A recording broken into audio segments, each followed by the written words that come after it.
Oh my God. My hair. I'm sorry, guys. It is a hot mess until Wednesday, honey. Ah, but whatever. The show must go on. And the judge is here early. Sorry. It was a delay. I usually start exactly at 3 or at the top of the hour, but I'm like, if my hair is not done, I don't want to. I can't put on a cute blouse because I'm not feeling cute because of my hair. That's why I have on the cowboy hat. Hair is thick and poofy, like I jumped in the pool. So I don't know. That silk press wasn't pressing last week because usually silk press lasts. I don't know. Maybe I'm sweating too much at night. I don't know. I just know it's time for me to get these braids back in my hair. So yeah. So I mean, I'm still pretty. It's just that the hair is a mess to me. So I'm kind of casual today. But anyway, happy Monday. It's me and a Monday with the real Dana, Judge Joe Brown, about to bring him on. Honey, we're going to have a good show. We got to talk about Trump, the Iran ceasefire deadline, his press conference today. The soldier was rescued. The judge is going to talk about the 14th and the 25th Amendment, some more sprinkle some more birthright citizenship conversation. We got to talk about Congressional Black Caucus lawsuit and Artemis 2, honey. They are approaching the moon and they're about to circle around the moon. Yes, all that good stuff. So please hit the like button, share this video, thumbs up, thumbs up, thumbs up, and get into that chat. I have a goal. So if you would like to send in a question or a comment, please do so via super chat. Thank you very much. Hi, Judge. How are you? Very Hello. fine, Can you hear very me? fine. Okay, I'm here. You can hear me?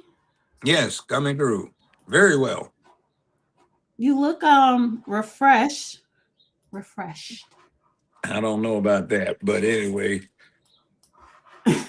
dealing with some people is sometimes difficult. Well, you don't look stressed or nothing. Oh, So that's what I did for a living for a long time, so it is what it is. Hold on one mm-hmm. second. Mm-hmm. The avatar Miss Dana is the cutest. The real Dana ain't no set. Yeah. So for a second, honey, I was not gonna be on camera today. I was not gonna be on camera today, but it's like I would have, and then you just would have been seeing this. Unless, and honestly, it's like, okay, I will want this picture to be bigger, and I would have changed this to this picture here, my profile pic, into the avatar pic. But I was just like bumping. I'm gonna have a cowboy hat on, camouflage. It's casual Monday. You know how they have casual Friday? This is casual Monday. Happy Easter, Merry. What do you say? Jesus has risen. Today was the Easter egg roll, that paganist ritual, because it is. It don't got nothing to do with Jesus or the Passover or the Good Friday or Sunday with Jesus rose on resurrection. All that, but it's fun for kids. It's fun for kids. So guys, can you please share? Can you please share this video? Judge, honey, you're black and I can't hear or see you.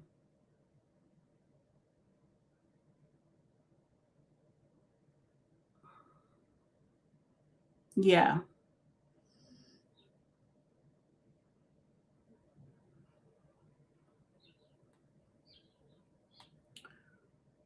Give the judge a minute because he had to go out and come back in. Uh, that's that one. Actually, I don't really need to look on. Actually, I'm gonna go on here and have this account up here on instead of me looking in the X thing all the time. Give us a second. Let's see.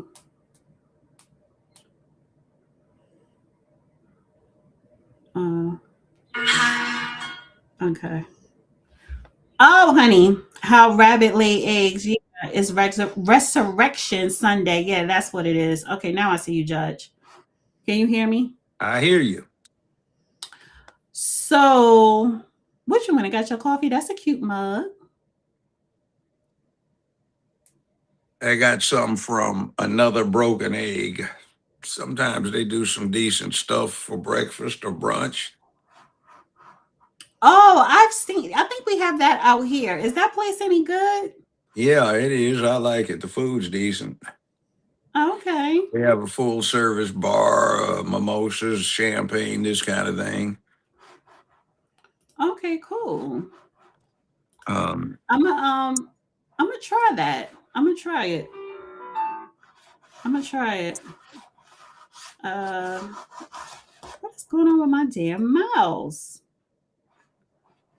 Jeez.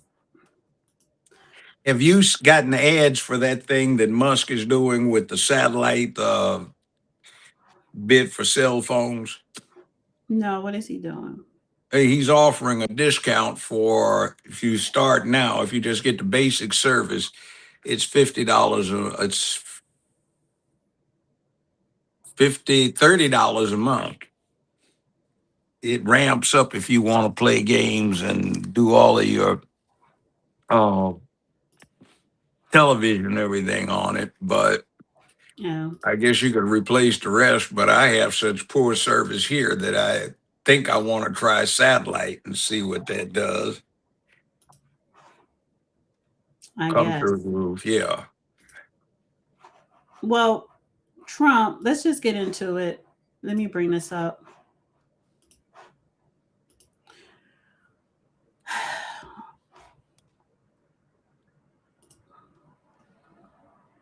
Trump details armed rescue mission as he threatens strike on Iran's infrastructure. Trump has given Iran until Tuesday evening to reopen the Strait of Hormuz or face U.S. strikes on power plants and bridges. And he held a press conference today. So after more than an hour and 20 minutes, President Donald Trump press briefing on Iran war, including the rescue of two F-15 crew members, ended. Donald Trump called out South Korea, Australia, Japan, countries that are not in the North Atlantic Treaty Organization, NATO, as well as NATO itself, for declining to help with the ongoing war with Iran. NATO is a paper tiger, Trump says. It's not just NATO. You know who else didn't help us? South Korea didn't help us. You know who else didn't help us? Australia didn't help us. You know who else didn't help us? Japan.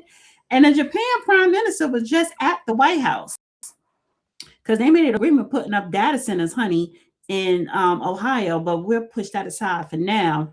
So Trump also says we have a plan to destroy every bridge and every plant in Iran. Every bridge, we have a plan where every bridge in Iran will be decimated by 12 o'clock tomorrow night. It'll happen over a period of 4 hours if we wanted to. We don't want that to happen. Trump declines to say if any civilian targets will be off limits to the United States. Iran has no forms of communication. The biggest challenge in negotiating with Iran, President Donald Trump said, is the country has no way to communicate. I said to Steve Witkoff, what are they saying? Sir, they can't communicate. They have no method of communications. The United States and Iran are communicating like they used to 2,000 years ago with children bringing a note back and forth. I don't know what that's about, but That's literally the case. May not be really? children, but it's people being a courier for messages. Their So, infrastructure is pretty much destroyed when it comes to communications. So, yeah, that's interesting. And contrary to the ignorant pundits who are talking about Trump has been lying because this F-15E got shot down. Well, yeah, but I went back and checked, and in terms of the sorry. minor and major involvements that the U.S. has been in the last 100 years since they've had air power, this is the lowest uh, loss rate ever for what has been accomplished. And one F-15E, which is a 55-year-old design that's been in operation for 50 some years, is not a loss. We have a surplus of them. And they started out as an air superiority fighter. Now they've been converted into a light bomber, which in the scheme of things means it can carry a heavier bomb load than your typical World War II B-29 that carried in the atomic bombs and firebombed Japan into destruction. But it's an interesting thing. So uh, aircraft like this get shot down by AK-47s if they stray too close to the ground. So it's inevitable that there will be losses, just like there are operational losses in training or routine flights. It happens. So this is a very low loss rate. The casualty rate, 7 people lost in combat or through enemy action. 6 lost when a KC-135 collided with another jet it was refueling. The other jet made it back safely, and that wasn't in combat. So you have 7 people for the big trade-off in dead Iranians. So what happens is we haven't even come up getting close to taking out Iranians like they take themselves out. What was it, 36,000 people they killed last year who dared to protest all at one time? So, what can I say? You get Yeah. rid of a fanatic bad man who would like to get everybody to paradise by taking some people out and going nuclear, which everybody else seems to avoid. And then you have a regime that has destroyed its ideological foundation by turning what they did as a revolution into establishing another monarchy, just like the Shah of Iran. Now you've got the Ayatollah, who is son of the last Ayatollah, who is son of the first Ayatollah Khomeini. So, take them out. They weren't too nice with anybody else, and they're relying on religious zealotry to get support, but they're betraying that religion and the revolutionary precepts that got them in. That's like Right. North Korea has become what? Another monarchy. The current, as Trump calls him, Rocket Man, the rather rotund Kim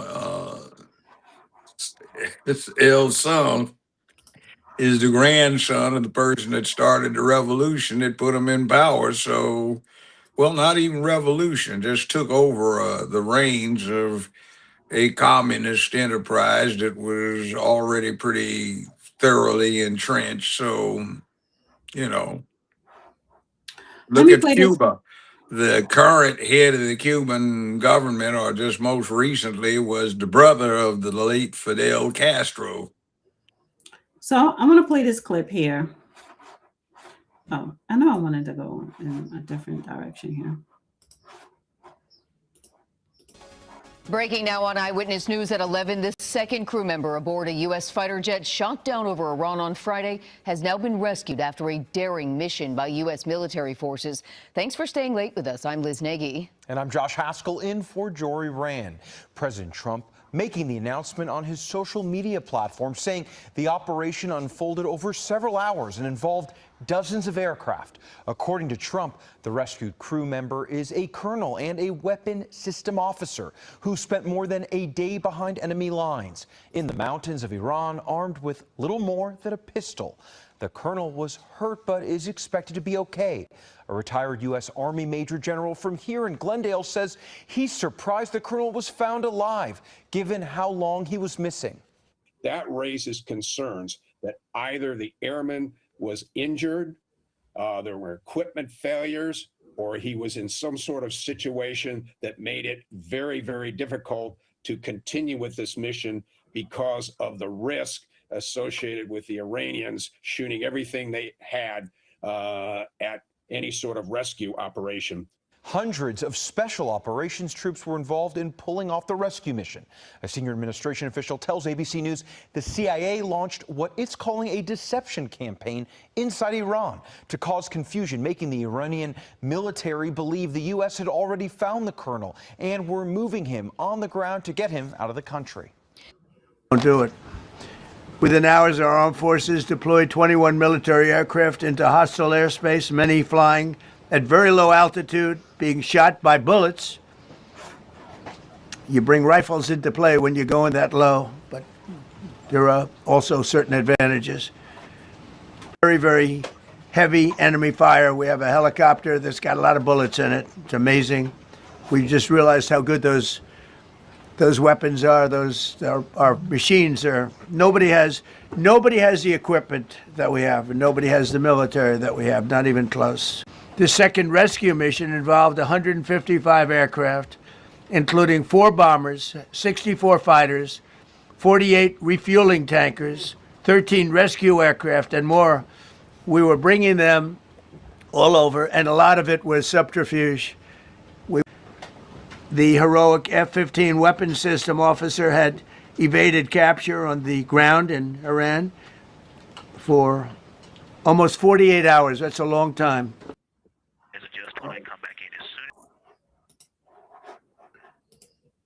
So, Australian publications reported on it. They did a bit more in depth. Okay, first off, what would you expect somebody who ejects from a jet to have on his person? An M4 carbine? No, he's got an M9 pistol, or most likely an M11, which is a Sig Sauer pistol, a 229 if you want to buy the commercial equivalent. Now, if that is just par for the course, the other thing is, in spite of being wounded, the colonel managed to climb up to the top of a 7,000 foot altitude ridge and hide out in a mountain crevasse. Also, all of the aircraft he's talking about, according to the Australian sources, wound up shooting up any Iranian ground forces that were trying to vector into the area, just destroyed a whole column of trucks and armored vehicles, and shot up personnel. The CIA recruited local Iranians to use their automobiles to block roadways and highways so that the Iranian governmental forces couldn't get into the area. And that was after the CIA also sent them on a goose chase to other parts of Iran, saying, with giving the implication that the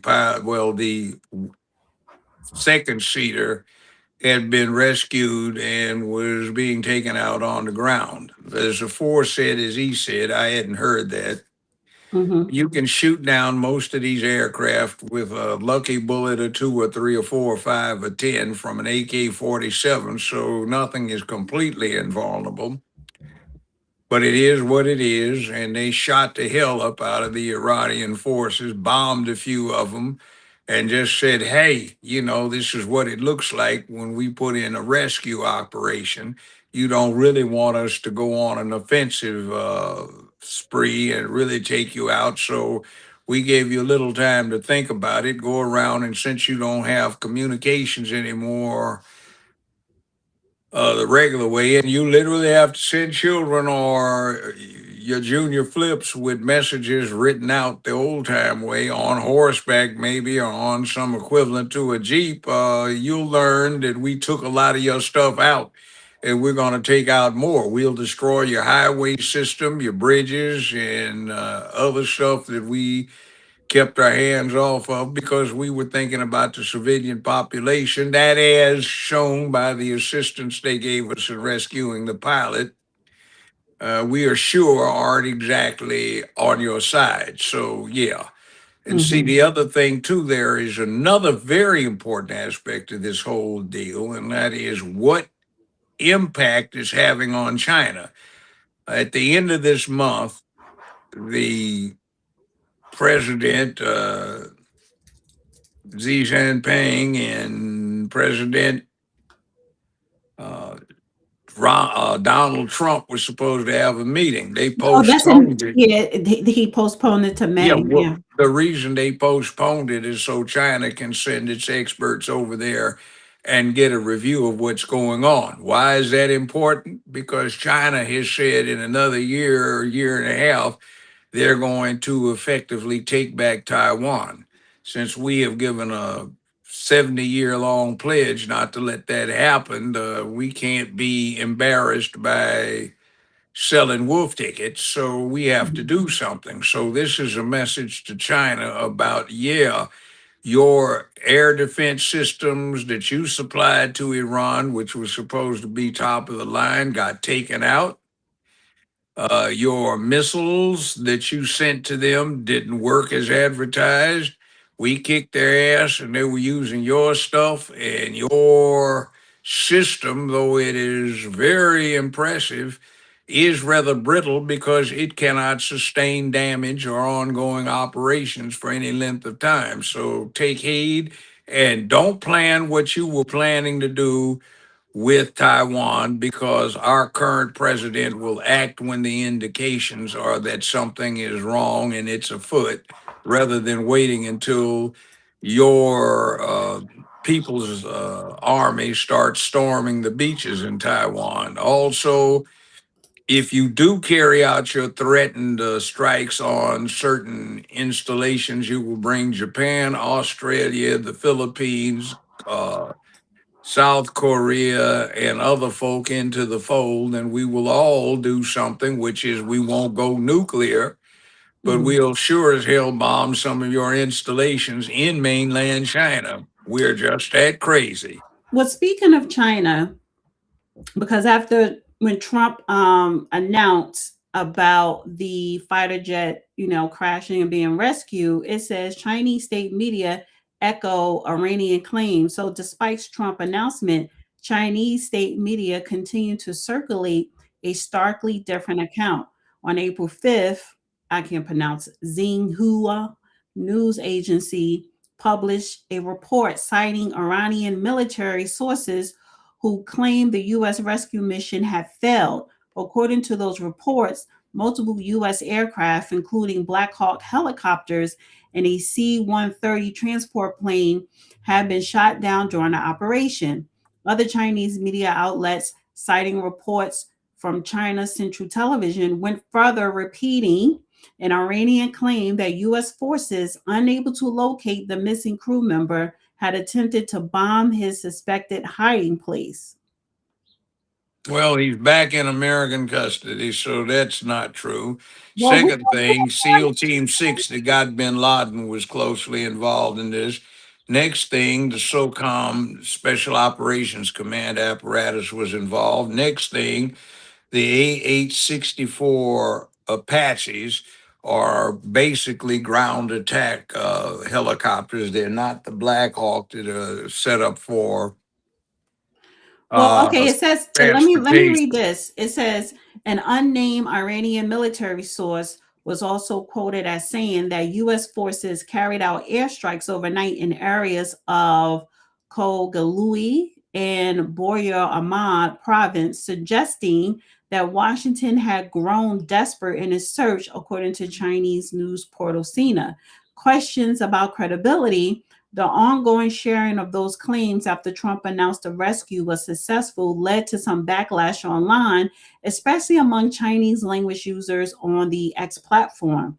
Several commentators accused Chinese state media of spreading unverified or misleading information. One user, Paul Diplo, questioned whether major Chinese outlets had sunk to this level of shameless depravity. Another user wrote that Chinese state media appeared to be acting as propagandists for the Iranian regime, criticizing its lack of editorial standards. And the third person speculated on the message behind the Chinese regime's action. For those serving in Chinese military, you have to wonder how they reflect on their future when they see news like this, because this is the real message coming from Chinese military leadership and propaganda apparatus. If something happens to you on the ground, don't expect me to rescue you. Don't make trouble for me. Well, the So, average Japanese at the end of World War II thought they were winning until the two bombs got dropped. And the emperor himself came out and said there was a need to surrender. Now, the attacks that they're talking about were commensurate with the deception that the CIA had been playing on. he spoke at the press conference Yeah. today, the head of the CIA. Yeah, well, it's interesting. Usually it's some intellectual type guy from Harvard, but they've been changing around a bit. Now, reason that got set up, by the way, is because at the end of World War II, they needed people who were familiar with Europe and could speak foreign languages or European languages. So, who better than the rich who went to Harvard, Yale, and Princeton, who were the aristocrats of America, who had been fortunate enough to have all expense paid fun tours going to Europe to study, uh, enjoy, and et cetera, hobnob with some of their kinfolk or Mhm. fellow rich people. So that's what happened. The United States, in its intelligence community, was populated by affluent types that would get their asses kicked if they tried to get into the inner cities of the United States itself, but they were trying to get into the inner cities of European cities, so it didn't work. They just tried to buy information. That didn't work. So what they wound up doing was setting up a network where instead of having to report on what somebody else was doing, they'd take charge of doing what got done. Well, it says Israel's Mossad and military helped rescue the downed U.S. airman, Huckabee says, because he is the U.S. ambassador for Israel. The Israeli intelligence service, Mossad, and its military helped in the rescue of a downed American airman in Iran over the weekend.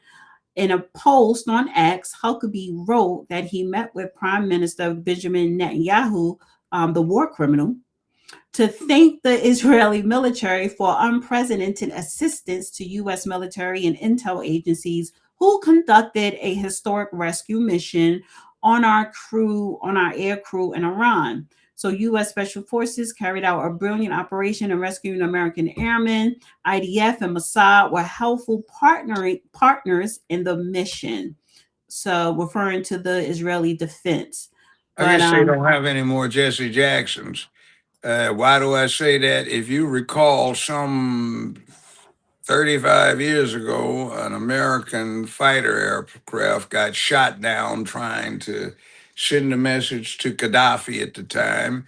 And Jesse Jackson wound up going over there and negotiating his release yeah. outside of the State Department. But Well, but this anyway, but we this didn't airman wasn't negotiate. captured. Is I they know he they wasn't captured, yeah. but he was wounded. So, I mean, they're going through all kinds of stuff. See, these people that we have been talking about, our opposition, they just don't understand bravery and courage. They don't understand that some people are willing to risk death and serious bodily injury to accomplish something. They don't get it because they're cowards. They get out there and they think they're immune and they jump up and down. And when their asses get beat down for doing what they did, Uh-huh. which is to be expected, to go, oh my God, did you see that what he did to me? Oh my God. Well, what do you think's going to happen, fool? This is how humanity operates. Where are you? You're into this thing where, oh, I forgot. Children aren't supposed to deal with bullying anymore. It's the parents, the teachers, and the police that are supposed to do that. So they don't get it. So let me ask you this question because we went in rescue. Well, maybe I'm jumping ahead because no, maybe I'm not. Why don't we see the soldier that was rescued, whether he's on a stretcher or something? Why don't we see proof of life in Well, some form? Even though it's not back on American soil, but he'll probably be paraded, but there was one mistake in this whole thing. He never should have been on this mission. He knew too much. And it is inevitable that some of the aircraft should be shot down. And you have to understand the entire wing that he was involved with, he is of a rank that would command the wing. So Okay. that's like you don't send this kind of mission because you don't want them lost because they know too much. Oh, I didn't But know that. he's a brave guy, so they did. That was one of the things that some of the foreign reporting entities are talking about is how Hmm. much this guy knew about how the systems worked. And it would have been a hell of a trophy for the Hmm. Iranians to capture him. Now, you notice they aren't parading him around. And Right. these things are the drones. The U.S. has copied some of these things and done better and put some very interesting improvements in it. Meanwhile, all of this might be unnecessary because relying on Elon Musk heavy launch vehicle, the Defense Department, War Department is contemplating arming some of the very, very, very massive satellites it's capable of putting in low Earth orbit and arming them with conventional weapons. I am struck with the interesting aspect, contemplation of some of the deep penetrating ordnance that we have that, when dropped from 25, 30,000 feet, can penetrate several hundred feet of rock, concrete, etc., to get at deep seated targets. But instead of 2,500, 25,000 feet, 35,000 feet, he dropped from 100 miles up, Hmm. accelerate to several times the speed of sound when it hits, and what that can do. And they even have a tentative operational plan of putting in anti personnel weaponry. So, with the orbital period of these low Earth orbit satellites, it would be approximately a 1 hour call up time. So you could even deal with troops on the ground, tanks, and put AP armor piercing bombs through the roofs of office buildings or anywhere else you wanted, and nobody would be at risk, and nobody else in the world except perhaps Russia and China has anything at all that can be used to counter these things. So Now, let me let thanks, me Elon Musk. let me throw this out there, because is it a possibility? Because our government do lie. They lie to us, the American people, whether they hold press conferences or not. Is it a possibility that he wasn't rescued and he was actually captured, and because we have no way of communicating with Iran, or You'll Iran see him. doesn't really have communications, they're not, is it possible? You'll know. You'll see him because I think Trump's going to have a White House ceremony on the whole thing. Well, that is true too, because he loves to tote. Yeah, so He you'll loves to see him. tote. The guy got wounded, so Hopefully. they got to treat the guy. Well, He's yes. probably Yes. That's not what I'm feeling. saying. That's why I'm like, maybe I was jumping ahead about any proof of life, because he's not back here on American soil. And of course, if he's No, he's wounded probably back in American soil, already, though he okay. may have been temporarily hospitalized in, say, Germany at one of the many American military facilities in that location. So he'll be back. Okay. They can't fake. They can't fake that one. I want to share this clip, play this clip real quick. Now, the president also provided new details on what happened earlier this year as the Iranian regime took to the streets and slaughtered what the president tells me is 45,000 civilians in their own country. After that took place, President Trump told me the United States sent guns to the Iranian protesters. He tells me we sent them a lot of guns. We sent them through the Kurds, and the president says he thinks the Kurds kept them. He went on to say, we sent guns to the protesters, a lot of them. And so a number of headlines here from my conversation with President Trump. All of this taking place more than a month into Operation Epic Fury, and in the aftermath of that successful U.S. operation overnight to rescue that stranded U.S. service member inside Iranian territory. The president himself ordering that operation after the CIA came on Saturday morning and confirmed that they located where this crew member of an F-15 that was shot down on Friday was located. Again, the president making that decision to send in hundreds of U.S. special forces deep into Iranian territory and successfully retrieving that U.S. service member. Guys? I want to make sure I got this correctly. Are you saying that the president told you that he sent guns? Okay, what that's about, you notice the Kurds were mentioned? Uh-huh. Okay, there is a great man in human history by the name of Saladin, also known as Saladin. He was effectively the sultan for Islam in the late 12th century. He kicked the shit out of the Crusaders in a classic battle known as Rattan Mm-hmm. that is still studied in most military academies and institutions around the world. Brilliant victory. And he took Jerusalem back from the Christians, and he allowed absolute religious liberty if you paid the religious tax. And he defeated the Crusaders in the Third Crusade, and that included England's famous Richard the Lionheart, featured in Mm-hmm. Robin Hood, and the older brother of King John the Idiot. So it is a historical thing that the Kurds were the peacekeepers for Saladin. And in the process, they aggrieved many people in the Middle East, Sunnis and Shiites. And there has been an animosity against them for the last going on 900 years.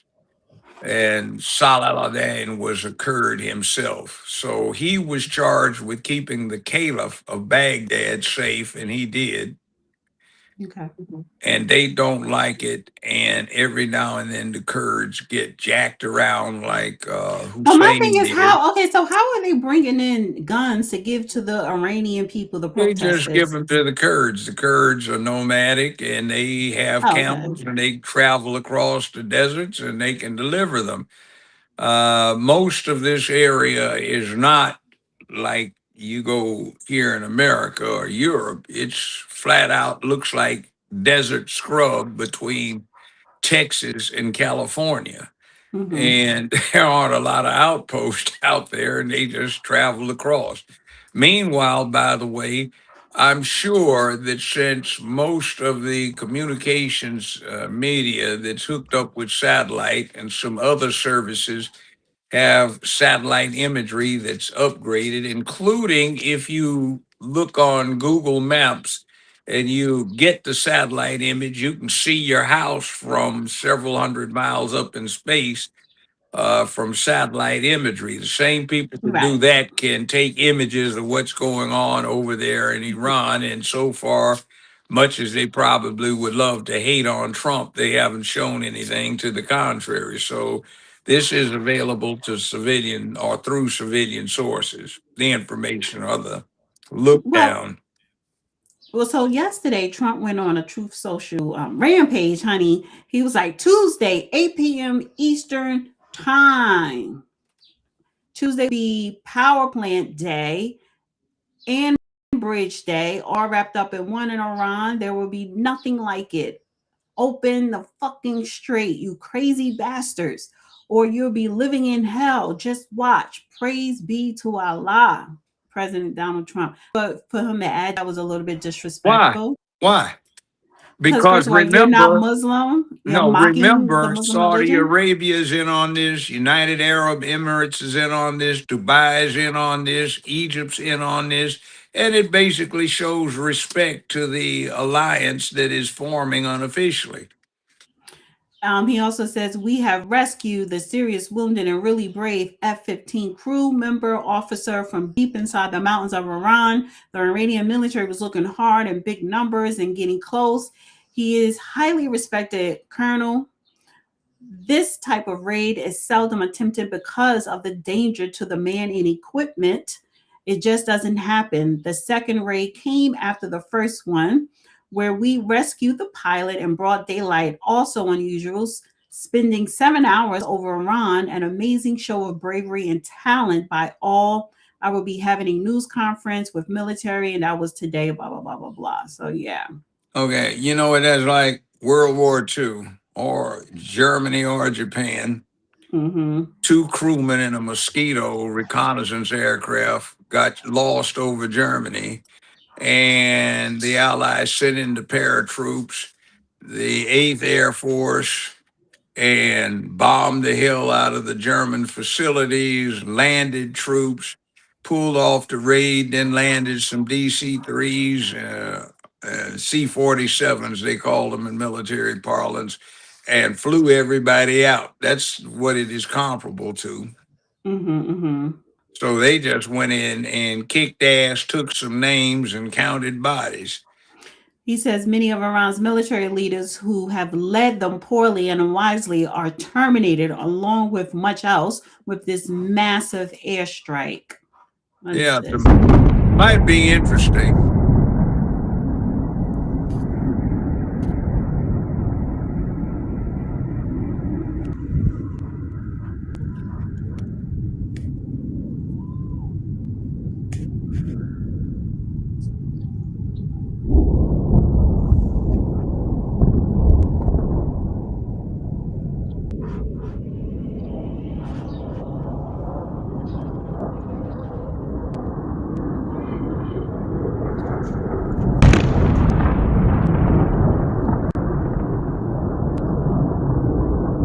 By the way, when the high explosive goes off, it isn't a dull thud like they have on the movies. It's a sharp crack. Mm. And what you hear on the 4th of July is more akin to an artillery action during the Civil War than what goes on now. By the way, see that thing you just passed? I'm going to try it. I That told you Elon to. Musk, Yeah, yeah, that was an ad. Yeah, that was the Starlight. I'm gonna try it too, but I'm gonna get the portable one. yeah, that's Um, the one I'm talking about too. yeah. So what is this one here? Oh no, that's okay. I'll get back to Starlink. that later. So Musk is doing well, not just a super rocket. Now he is inextricably caught up in the latest trends in national defense. Interesting. all right, let's stay focused here. That's the new thing. In other words, instead of sending aircraft in, you can drop everything they did from outer space 120 miles up, and there's no way you can touch that. Like, in other words, we're sitting up here, we can play, Thor or some kind of pagan god, and boom, lightning comes and you can't do anything about it. Well, I want to switch gears, right? Staying on Iran, but I want to play a little bit of Trump's press conference talking about Obama and Iran. Because listen, Iran conversation when it comes to our military government is nothing new. Iran has, quote unquote, been a threat for me since I could remember under George Bush Don't forget Jr. Reagan and Jimmy Yeah, but I'm Carter talking. when I they said for took the me, honey. embassy. I was Oh, a yeah. baby. I was a kid. All right. I said. I said for me. But you can enlighten us on how far back has Iran been a threat to us? Back since LBJ. Well, no, not then. They had the Shah of Iran. Yes. And Okay. OPEC got set up through the Shah of Iran at the behest of the U.S. government. See, Henry Kissinger went over there and induced the Shah of Iran to call the meeting that wound up setting up OPEC. And he went over there and working with the Shah of Iran. He caused that first oil crisis in 1974, which was a game for the benefit of American oil companies. But anyway, it's another thing. So our issue with Iran started after the Iranian Revolution. Well, the Shah got deposed. The person that deposed him got deposed by the Ayatollah Right. Khomeini. All right. So that's when it was U.S. versus Iran, and Iran is Yeah, not our they friend. captured our embassy and kept our people hostage for a year and a half. Ooh. And by the way, Jimmy Carter's military tried to pull off a rescue, but it was so ill prepared, so ill planned that it fell apart and it didn't get farther than a refueling point in the middle of a desert where everything crashed or broke down. So it was embarrassing. It had a So, great deal to do with the fact that Ronald Reagan got elected. okay. Um, sh- will it be too much if you could briefly talk about Iran in the U.S. under Reagan, then Bush Jr., then Obama? Because I want to go into Obama. Or is that too much for today? It's Well, simply put, what happened is a result of the Harvard, Yale, Princeton pretty boys who ran the CIA and the American intelligence networks playing like it was a game over there, a sporting event, and too many of them didn't know what they were doing. That's one of the reasons that Mossad in Israel had become so entrenched in the process, is the American intelligence apparatus had no input into the area, and they collaborated with Israel to provide that. Mhm. Later on, they got Saudi Arabia in the mix, and then Jimmy Carter came up with a peace treaty between Israel and Egypt that was negotiated by Menachem Begin and Anwar Sadat. As a consequence of his involvement in that, Anwar Sadat may have been assassinated, which is what happened. He did get assassinated, excuse me, but that's one of the reasons that bandied around for why he got assassinated for his own people. Mhm. So since then, 1978, Egypt and Israel have been in an alliance collaborating with the United States. It's interesting that Menachem Begin and Anwar Sadat got the Mhm. Olander Award for that year, which was presented to them in the center known as Watergate in D.C. Uh, I stick my chest out a lot because in 1978, I got the same award. 79, I got the same Orlinda Foundation Award myself that Menachem Begin, Anwar Sadat, Ronald Reagan, Jimmy Carter, Muhammad Ali, and a number of other people had gotten. So, yeah, I know Mhm. about that. I researched it and gave a little set of remarks on it. Right. So I'm gonna play this clip. You're supposed to say, "Oh, you got that award? Oh my God." Which award? The Lander Foundation thing, the same one they gave to all of these notables. It was interesting. They had me in the presidential suite of the Watergate, which took up the whole half of the floor. There were 8 bedrooms in the place, 2 kitchens, a small pool, a huge long table, and I had it all to myself. It was Cool. fascinating. Me, Oh, cool. So, all right. So during a press conference today, Trump mentioned Obama, right? he should have.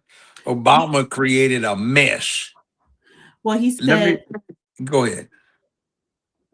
Trump attacks Obama by being at Iran war briefing, saying he chose Iran over. He What are you did. going to say before I play the clip? Or you want me to Oh, play the clip first? Obama created a worse mess. First off, we had one of the most outstanding fleet fighters that's ever been produced. It still would be the F-14 Tomcat that had been upgraded the whole fleet to the D model with the latest avionics and devices and the latest engines. And Obama grounded them. Next thing is the F-22, which is still the preeminent air superiority fighter in the world, which was supposed to have 2,500 produced. Obama cut the production line off at 125. Wow. So those things are down and stretched far between. And we had what was supposed to be their backup, the F-35, which is really a light bomber. And everybody in NATO has bought the things. In Japan, they bought the things, and everywhere else, but it has nowhere near the capability of an F-22. So our entire defense posture has been hamstrung by that fact. If we had had more than the 121 operational F-22s, it would have been a worse slaughter over there in Iran than it was, and the same thing with a few other instances I can think of. So he's responsible for that. He cut back production of the cruise missile, Tomahawk cruise missiles, and the development of the hypersonic cruise missile and a whole lot of other stuff. So we're trying to catch up. That administration is responsible for selling off and closing down the military or naval ship manufacturing So he concern. So we basically only have two or three. weakened. He just gutted the He American. weakened the military. He gutted the industrial component of our military. Just gutted it. So let me play a clip here. It's 5 minutes, but I want to continue this conversation. What's going on with my mouse? Sorry. Scratching. We'll come back to you. Okay. Given that you are now dealing, you say, with a more reasonable, less extreme leadership in Iran, what does that mean for the protesters, for the human rights movement in that country after this conflict? Well, I What's think your positive. expectation? Yeah, if they assume control, if we do something and they assume control, I think it's very positive, a big step. I don't think you'd see the radicalization that you have seen in the last. Look what happened. I mean, women are being executed because they're not properly clothed, they say. They're not properly clothed, and they execute the women. They shoot them right on the street. No, you have a much different group of people. Now, I'm not saying we are dealing with them. Essentially, they have till 8 o'clock tomorrow night, Eastern time. But we are dealing with them. I think it's going well. Mr. Witkoff is here, and JD's involved in the dealing. Mr. Witkoff is sitting right here, and I think it's going fine, but we'll have to see. You have to understand, we've been dealing with these people for 47 years. I'm standing here with a much more powerful Iran as of a month ago, not anymore. Right now, they are decapitated. But I'm standing here a month ago with a much more powerful Iran than it was at any point during 47 years. This should have been handled by 7 presidents, a lot of presidents. And those presidents are saying now, every one of them to their friends, we should have done this a long time ago. So it's not something I like doing. It's very dangerous, and we're getting them at the height of their strength. If I didn't terminate the Barack Hussein Obama Iran nuclear deal, they would have had don't forget, that was a path to a nuclear weapon. Remember this. He chose Iran over Israel, pure and simple. How Israel can vote for a Democrat is if you're Jewish in New York City or any place else in this country, and how you can vote for a Democrat is unbelievable, because he chose Iran, a very hostile Iran. Remember when he filled up a 757 with cash, billions of dollars of cash, and he sent it over to them. Then they gave them tens of billions of dollars. He chose Iran over Israel, and really the Arab world, if you look, because, you know, the other, Saudi Arabia, Qatar, UAE, I mean, you take a look. I mean, I can add Kuwait and I can add Bahrain, and you can add others. He chose such an unlikely candidate.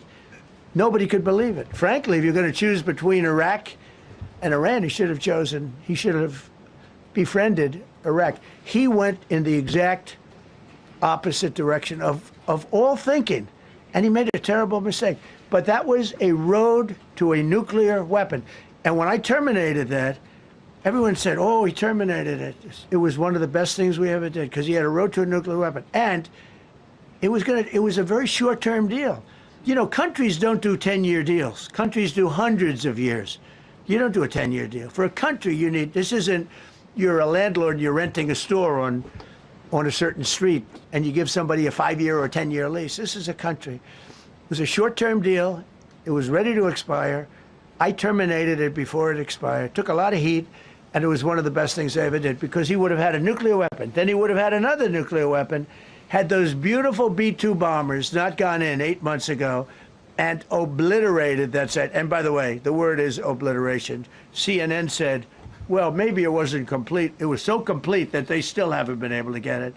It was obliteration. But if we didn't hit them, that was a courageous decision too, because we had all those planes flying in at night with very little cover, unbelievable stealth planes, and they were able to do their job.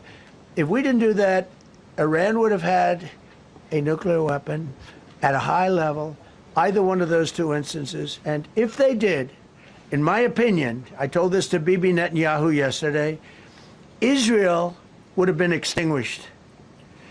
Large portions of the Middle East would have been extinguished, whether it's Saudi Arabia, Qatar, UAE, or others. And you saw that with thousands of missiles raining down upon them. They didn't think they were going to be hit. They thought they'd be watching us fight. And all of a sudden, UAE got hit by 1,500 missiles. He would have taken them out also. And they were powerful. If I didn't come along and terminate the Obama deal, which was terrible, the Iran nuclear deal was a road to a nuclear weapon, a big one, unlimited, legally. I terminated it without even much thought. It was so easy. I terminated that, and then the B-2 bombers. And I did one other thing. I had killed Qasem Soleimani, who was an evil genius. And the reason I did it, I heard he was going to knock out 5 of our military bases. And had he lived, I believe we would be fighting perhaps a different Iran right now, because he's never been replaced, you know. And I did one other, but this one was not picked up. Osama bin Laden. If you read my book, I said you got to take him out 1 year before the World Trade Center came down. So I wish you'd read the book. By the way, you know, people say, I love Trump. He speaks to us the same way we speak to each other. And the other thing, did you see what he's been saying? That's a good way of prying the Jewish community away from the Democratic Party that it usually supports. Very good move. Excellent political tactics. Was it true What he was saying? Like, I mean, essentially, yeah. political tactic doesn't mean it's true. A political. No, I mean, in talking about what Obama did in their support for Iran over the interests of Israel, that is true. But I mean, it's a diplomatic call either way. But it was made by the Obama administration, and the facts are true about the money that was offered as an incentive to abandon the nuclear developments. So there, he told no lies, but it's an interesting political ploy. Mhm. And by the way, you ever watch his hands? You know, when he What happened? Testing, testing. Guys, can you hear me? Judge, you froze. You froze. Oh my God. Can you guys hear me? and by the way, you ever watch his hands? You know, Okay. It wasn't me. It wasn't me. It was him. All right. His phone is.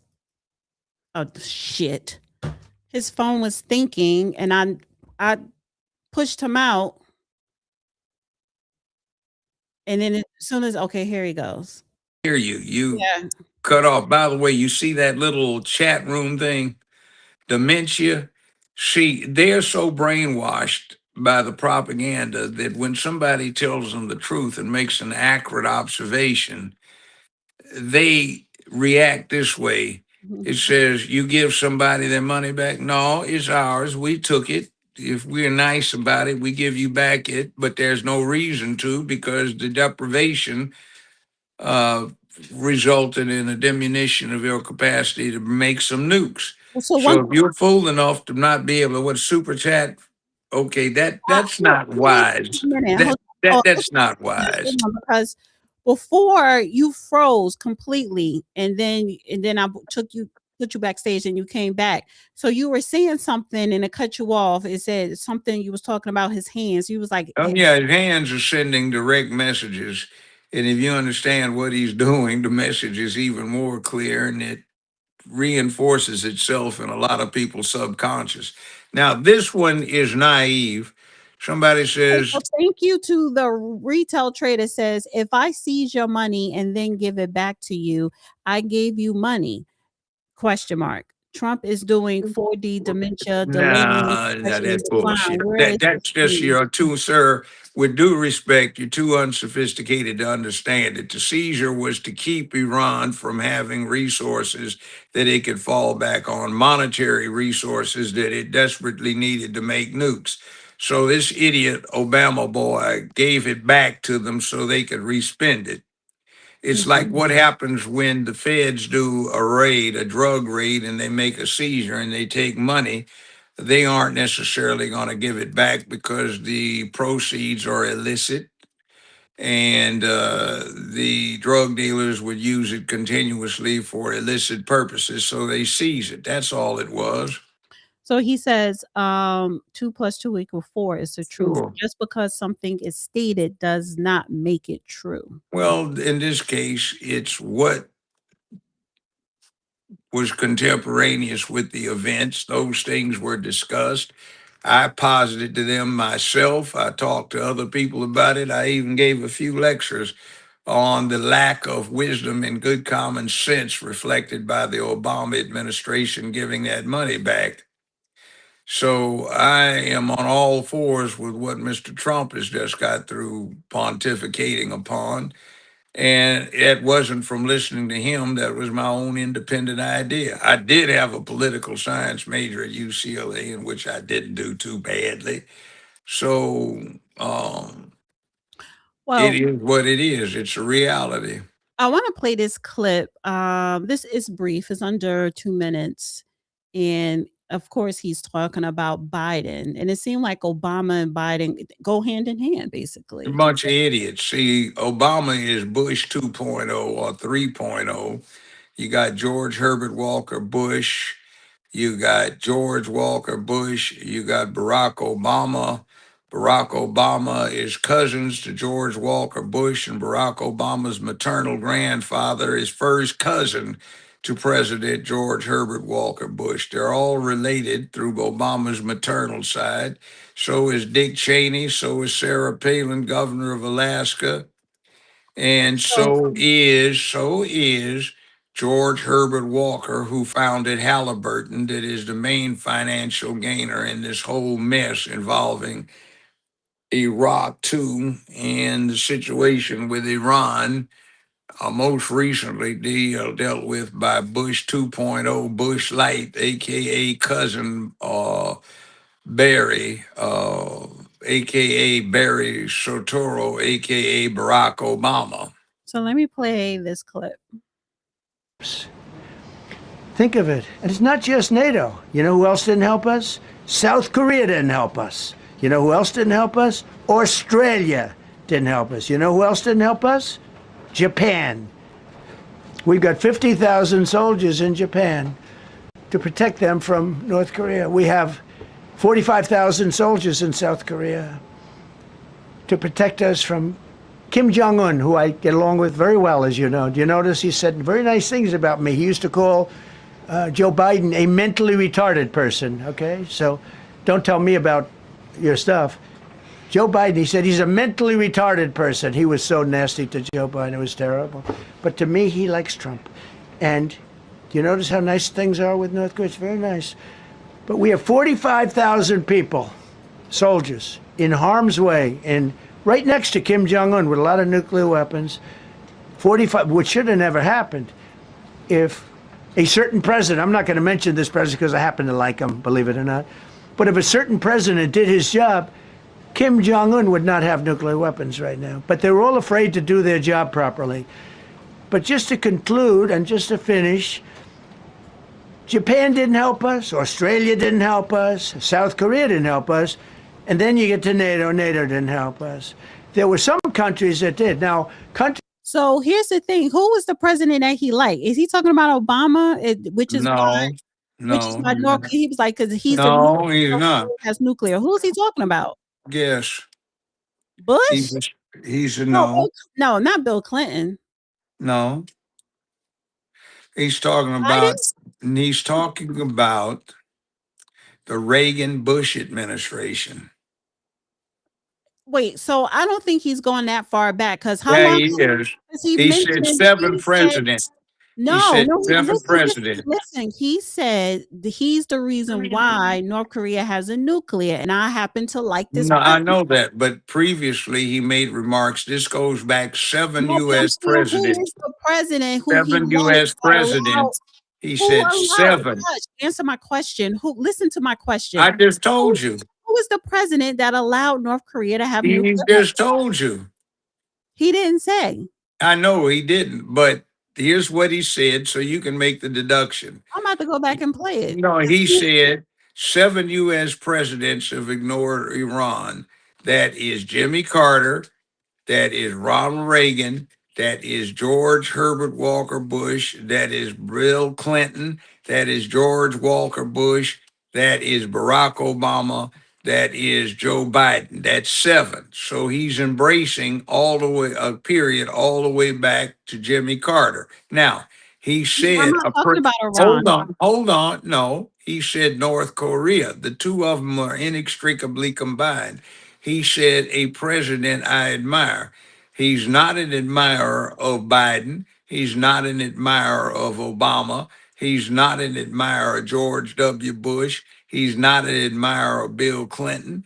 He Are you sure? may, 'Cause you always give Hillary Clinton compliments.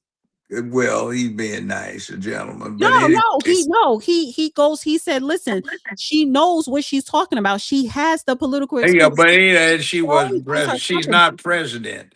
So what set up No, but historically I'm is saying maybe he has the same what sentiments set as this Bill mess Clinton. up historically was who was it that had the authority to a very flaky domestic political situation in Iran that didn't take advantage of the opportunity.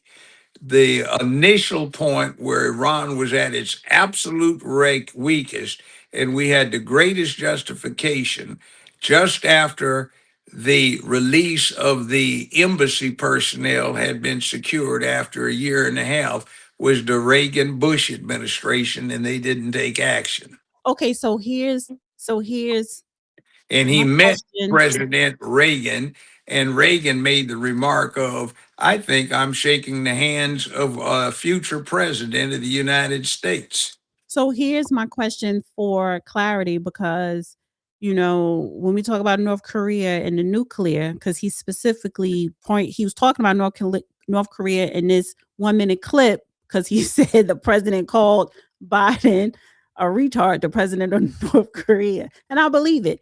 But how Well, I long? mean, but they've made up, and he called him a rocket man, always trying to get the rocket. That was Oh, here's my Trump's. question: how long has North Korea had a nuclear weapon?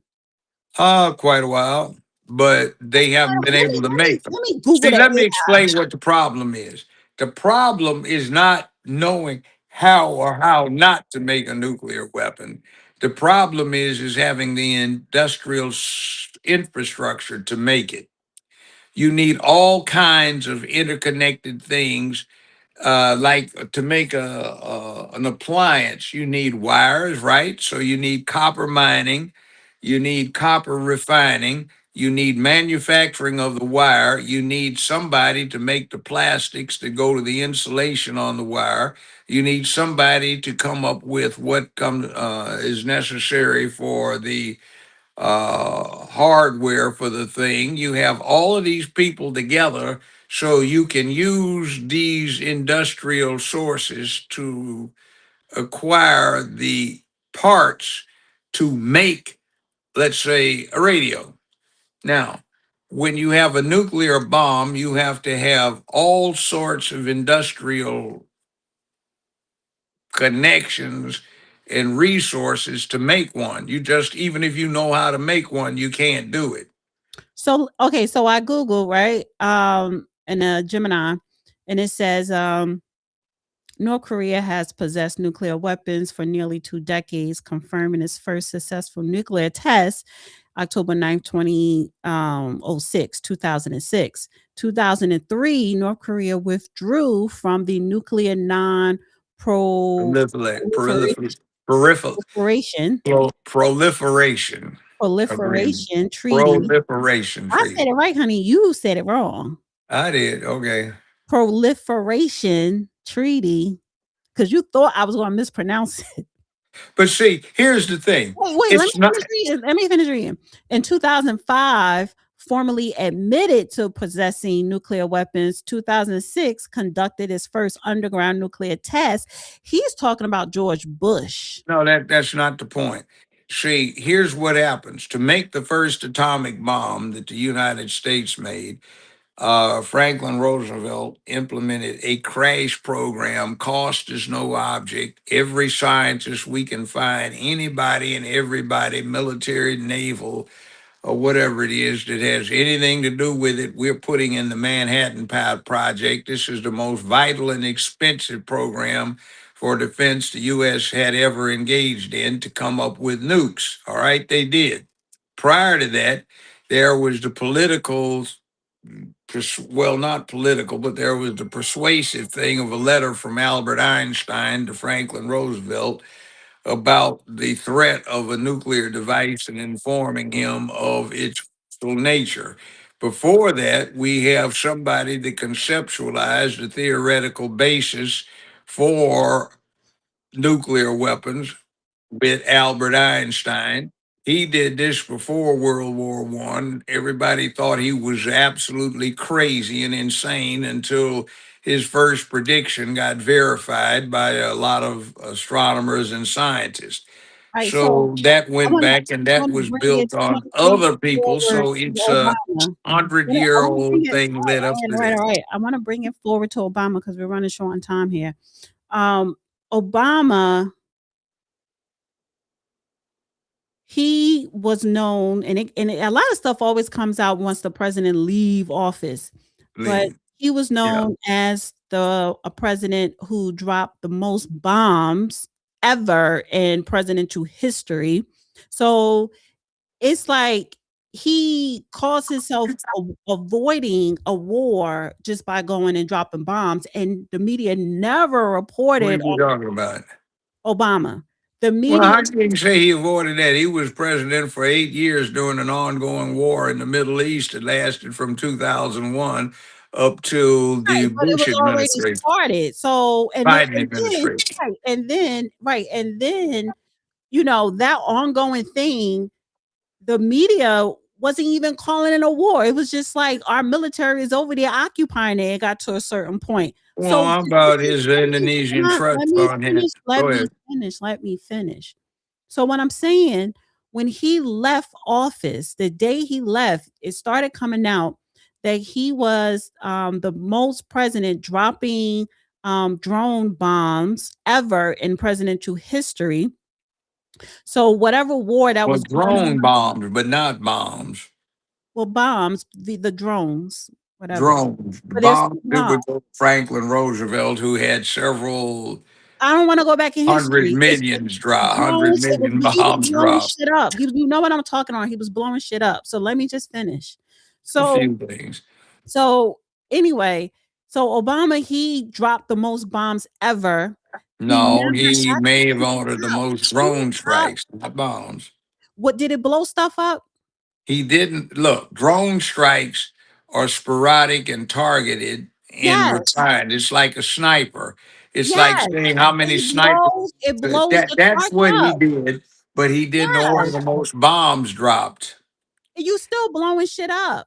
Yeah, but And that you drones, may have, but you right, didn't right, order the but most bombs drones is dropped. a more sophisticated target than bombs because there were no bombs under Roosevelt. I mean, there were no drones under Roosevelt. It was No, there weren't. so let me just come on. It's like you know what I'm talking about. So he, instead of It's him, probably good. Go ahead. Go ahead. I'll wait. I'll just wait. I'm just saying, get it accurate. You're on the right track, No, but it's get not it about me accurate. getting accurate. If you just shut up and let me ask the question, that's how I want to get it accurate because I'm trying to Oh, ask. you were asking a question. Go I ahead. keep telling you to let me finish. Go ahead. I'm not trying to make a factual statement. I'm telling you what I think, and I'm following it with a question, and it is for you to answer. If that's not hard. You should have been in some of my classes in college, but go ahead. You So should see how anyway, we let got me start treated. from the beginning because when I clip this Go part ahead. Go is ahead. Go ahead. out. Go ahead. So under Obama, when he left office, the media started reporting that he was the most president dropping bombs, i.e., drones, on different countries throughout the Middle East, the most. He never went into a war. Now, like you said, the Afghan war was still ongoing. The media wasn't even reporting it any longer as a war. They were reporting it as United States is occupying in Afghanistan or whatever. But Obama and Iran, when Trump is calling out Obama during his administration, what was it that he could have done to prevent what we're doing now? Because if you're dropping all of these bombs on people and we're still have an issue with Iran, what Okay, here's what you're talking about. yeah, and honestly, King, I really need you to stop cutting me off because I kind of lost the question when you keep cutting me off. And now it was a really good What analogy. could he have done to have prevented it? What could he have done to have prevented it? Oh, and that wasn't it. That wasn't the angle I was going. That wasn't the angle. Go ahead. That wasn't the angle. That wasn't just forget it. Let's move on because I wasn't even. Okay, what you're implying is this: I you're wasn't walking down the implying street. Hold on, hold on, hold on. I want to move on to the next topic, but Here's the answer to your question. I didn't even ask your I question. know, but I understand what I think. I No, understand I what don't it think is. you do. I don't think you I do do, but understand. listen. That Tell we're me if this involved answers it. in something. It was the wrong thing you weren't Tell, doing. This tell is me if. it's just really important for you to really stop interrupting me because I'm trying to ask you a question, but I want you to understand where my thinking is coming from, and then I'm trying to follow it up with a question. Tell me if this is what you were talking about in terms of the anticipated answer. If you know somebody is going to do something, act on it rather than waiting for it to be done. Complain about 911. The American intelligence community knew 911 was going to occur, but they did nothing to stop it. The thing is, you're walking down the street, somebody says, stick him up, this is a holdup. He's got his hand under his coat like it's on a gun. Do you foolishly wait for him to pull the gun, pull the trigger before you pull your own gun? No, you don't wait for him. You anticipate and you go. The problem is that these administrations you were discussing, I'm discussing, had foreknowledge that this was going to be done. This was before they dug and built the underground shelters, did the reinforcement, completed the research, brought in the raw materials, set up the manufacturing capacity, and it could have been easily taken out, but they did not act on it. They sat on it and were trying to be nice and deal with public opinion. No, that wasn't it. That isn't it? Okay, well, all right. This is what I'm saying. Zip Okay. it until I'm finished. It's not. I'm not arguing with you. I'm not. I'm I know literally you're not, trying but to go answer ahead. the question. I got to lay this out going forward. I'm not arguing with you about anything because I don't know none of this. My bad. I apologize. Go ahead. Just move on to something else now. I wanted to bring this up because this is going into Biden with an open investigation with Tulsi Gabbard. So, and I follow Roger Stone. I like his articles because he talks about definitely what the media is not, and I'm talking about whether it's Fox News, Max, or whatever. He kind of, keeps us aware what's going on the off the beaten path. But it says Under the DNI, Gabbard's direction, declassified intel reveals Ukraine's plan to divert hundreds of millions in U.S. taxpayer aid from fake clean energy projects to Biden's 2024 reelection campaign. U.S. intelligence intercepted communications in which Ukrainian officials discussed a 2022 plot to divert approximately $200 million in American taxpayer dollars from phony clean energy projects to Joe Biden's 2024 reelection campaign and the DNC. The DNI, Tulsi Gabbard, has directed USAID to review contracts, payments, and internal records to determine whether the alleged scheme involving unspecified U.S. government personnel through USAID to Kyiv or Kyiv, KYIV is the city in Ukraine, was ever actually carried out. DNI Gabbard has ordered a review to determine whether this corrupt plan was carried out and if a referral to the FBI is warranted. DNI equals Director of National Intelligence. Go ahead. Right. So in 2022, during the Biden administration, U.S. intelligence captured communications and Ukrainian officials, unspecified U.S. personnel via USAID in Kyiv, discussed a scheme to divert hundreds of millions in American taxpayer dollars originally allocated for Ukraine's clean energy and infrastructure projects through a phony infrastructure project. Why would we be spending for Ukraine's infrastructure? That's like the Russians coming up and sending a massive amount of money to Texas so they could get clean energy. Ukraine used to be the biggest state in the former Soviet Union. Well, they're saying that it was a phony infrastructure I project. know it is. That's just like a phony infrastructure was the child care stuff in Minnesota that resulted not 200 million, but 160 or 300 million being sent to Al Qaeda, ISIS, Hamas, et cetera, over there in the Middle East that basically represent commingled state and federal funds. See, that's part of the process that nobody wants to talk about.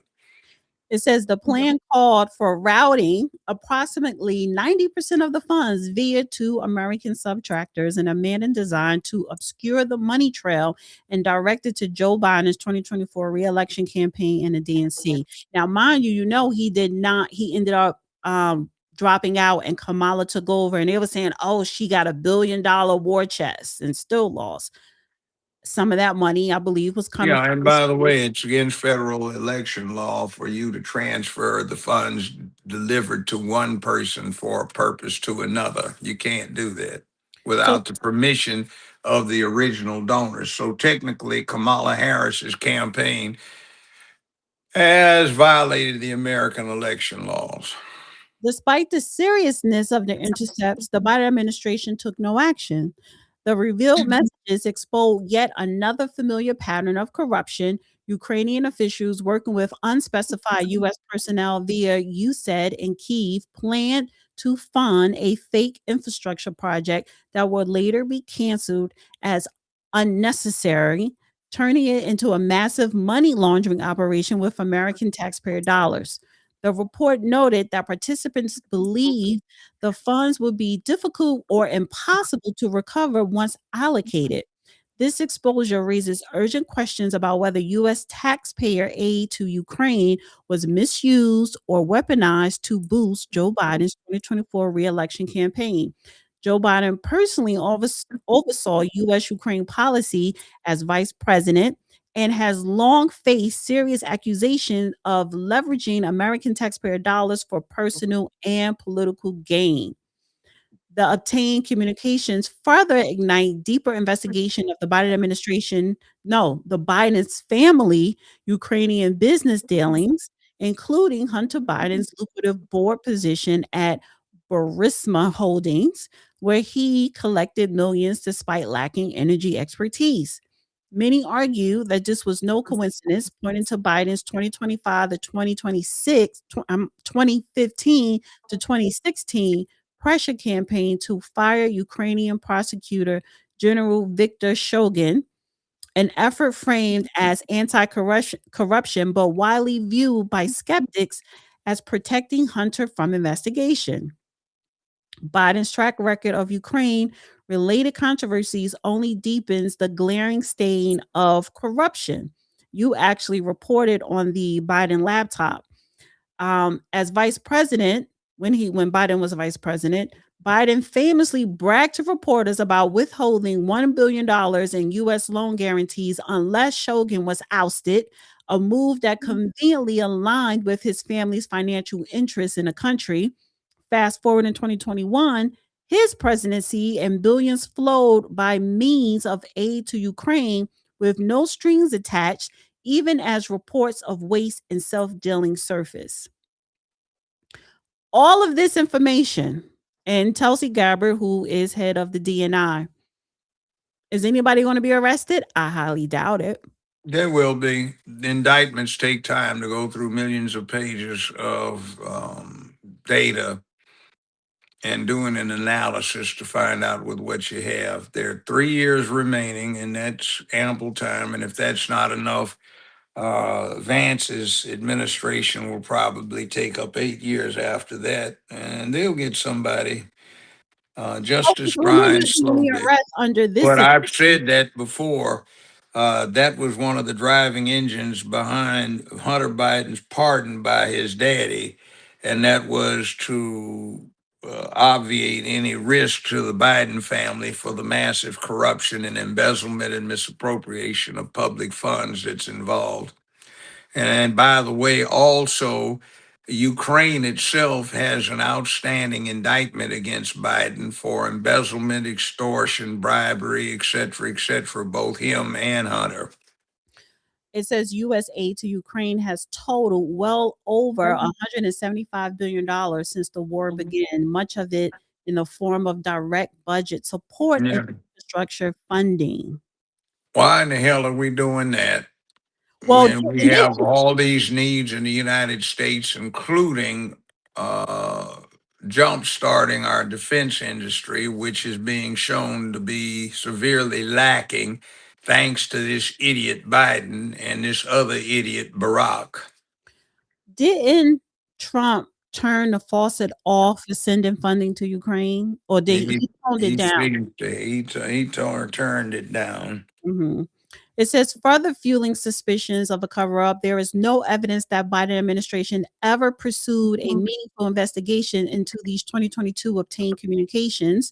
While some intelligence data remains classified, the core details that had already been made public paint a damning picture of coordinated efforts to siphon American aid dollars to influence U.S. elections.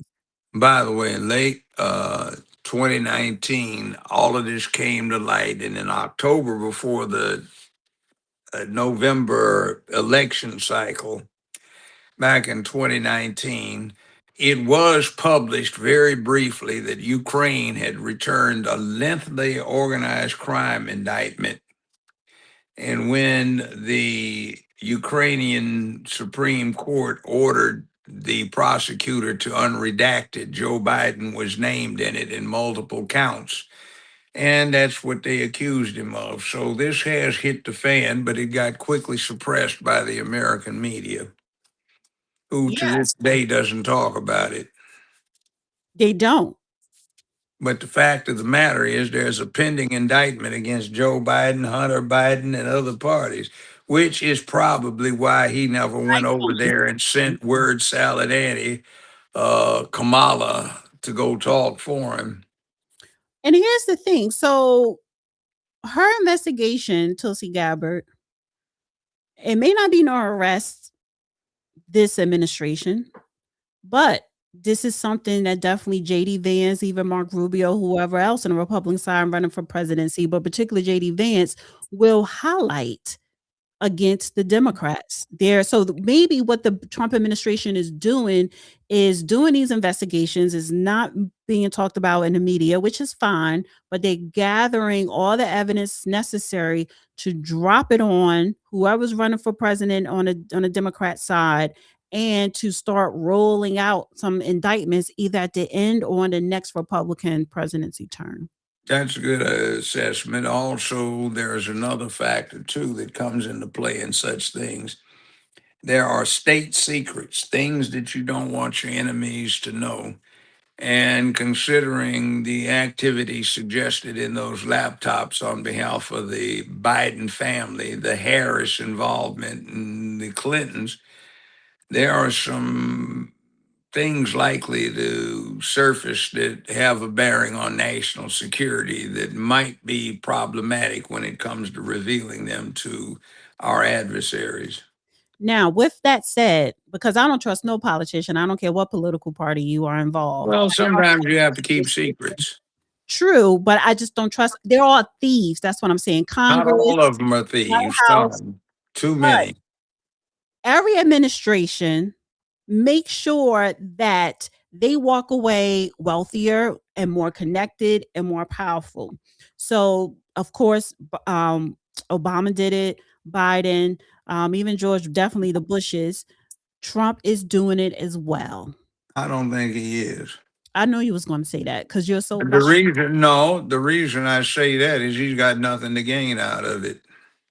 He has a lot to gain. He's Oh, already he isn't. He's a billionaire. The rest of them want to be. One of them was trailer park trash, urban trailer park trash, and the other one was just trailer park trash. Clinton grew up in a place where it was populated by drunks, unemployed folks. His I think daddy was a drunk. His mother tried to do what she did.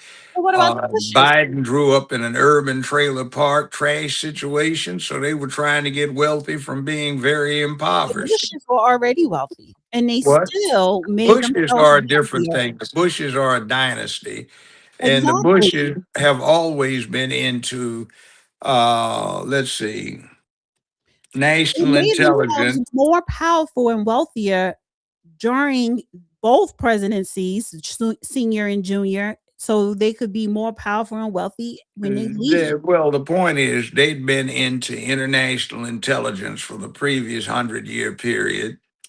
They'd been into paper entrepreneurialism, where you don't run businesses. What your business is acquiring them and selling off their assets. And also, they were into, national and international intelligence. They all got more wealthier Well, the point is, while they were in office during their the point is they were using their political office to further their increase personal their gain. wealth. Now, I just Bush talked is doing the to. same thing too. No, Like hold on. No, he's not doing that kind of thing. See, I know the difference between people that come into politics. I've been dealing with them for a long time, who already have their own money independently, and those who are some hustlers, just like pulpit pimp preachers. They're trying to get wealthy off of saving souls, and then there are those who try to save souls rather than using that as an excuse or a front to get wealthy. There is a big difference. See, when you're hungry and you're broke and you're a poor boy, and you have aspirations of being respected and able to do what you want to do, that's different than when you come in with that. And in fact, if you read the Federalist Papers from way back when, the founding group discussed that at some great length, the merits of what to do about those who would use the political process for personal enrichment, and those who, because of nobility of position, did not require that and would be more interested in it either for altruistic reasons or for the ulterior reasons of simply maintaining the status quo, so what they had would be protected rather than using it to acquire the primary fortune. Mhm. There's a big difference in how they behave. So I want to move to the 14th Amendment. Okay. So last week, it was a good conversation. The episode of Injustice for All, because we all know last week on April 1st, the Supreme Court heard closing arguments for the birthright citizenship, Trump versus Barber. And, you broke down that hearing on Thursday. A lot of positive feedback from that. But I want to continue down the road of the 14th Amendment, right? Because people are still talking about this birthright citizenship, as we should, because there's just so many avenues and, things to discuss, especially when it comes to our immigration system here. But I wanted to share this because I want to specifically zone in on the 14th Amendment and Ketanji Brown Jackson, right? And Black America. Must we? Yes. Your girl. So the Root, right, which is one of these Black woke media platforms, says Black Americans praise Ketanji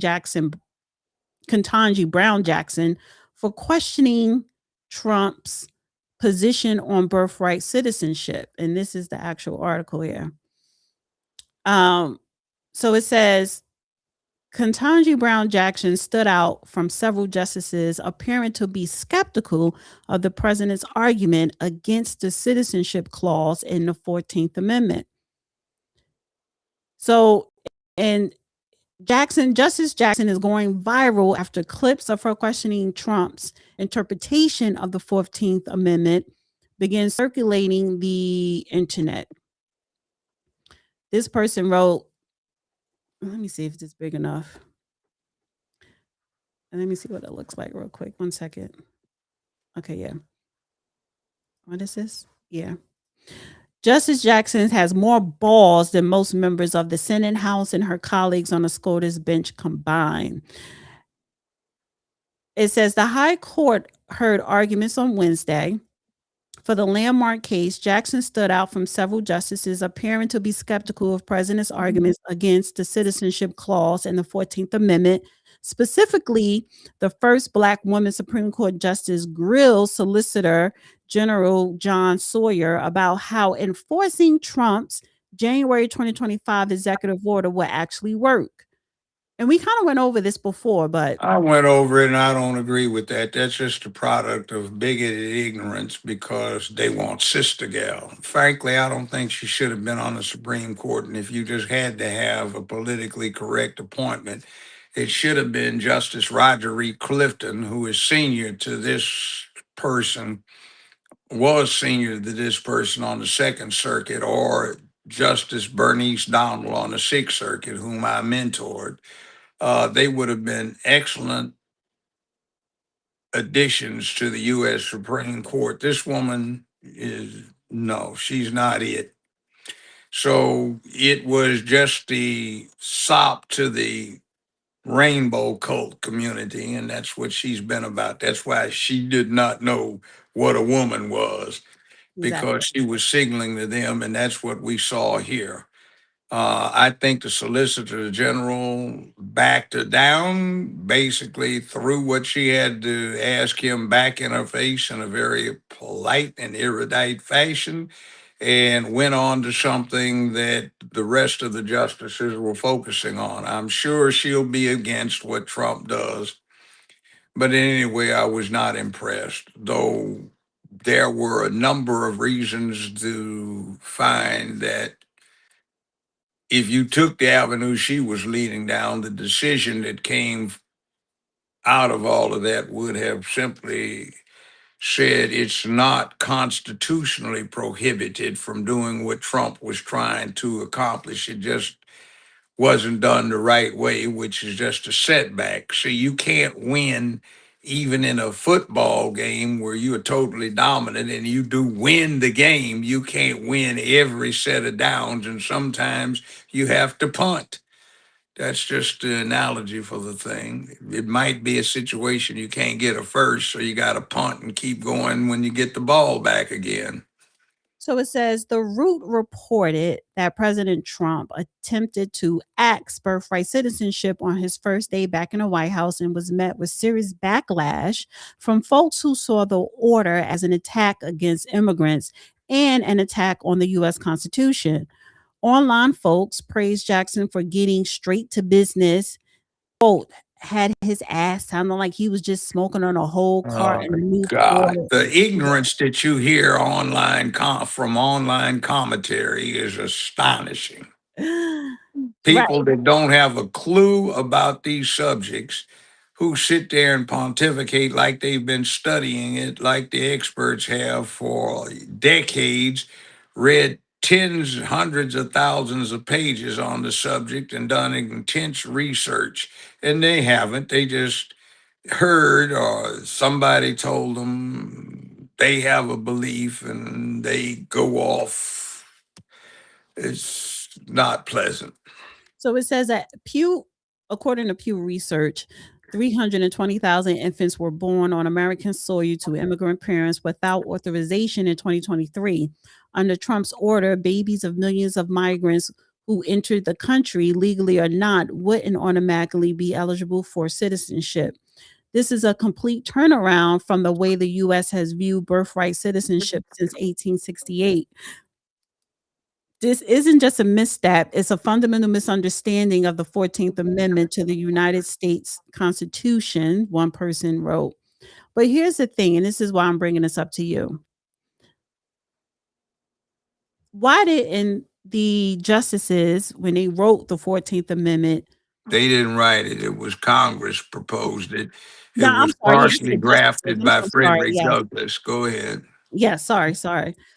Well, why weren't they specific? Because how can you have known that under the Biden administration, we will literally have open borders? And before the Biden administration, we had an issue with illegal immigrants, migrants, or what have you, and this anchor baby, well, birthing tourism. Our immigration system already had collapsed. It was just unorganized, disorganized. But I think people are going back to the Constitution, and as we should. And sometimes it's like, okay, how do you interpret it? It's all about interpretation, correct? Yeah, well, it's more than interpretation. It's like, how do you anticipate everything that'll occur over the next 500 years? Nobody made anybody God, and nobody made any real prescience available to somebody 230 some years ago to say, oh, this will happen in 2020 Or when in 200 all of years these from now. people, yeah, you can't. So the key to this is understanding the very first case that the U.S. Supreme Court decided, and it's got to do with the common law. The common law is judge-made law. That's what the case says. All law in the United States is fundamentally common law until it's superseded by statutory law.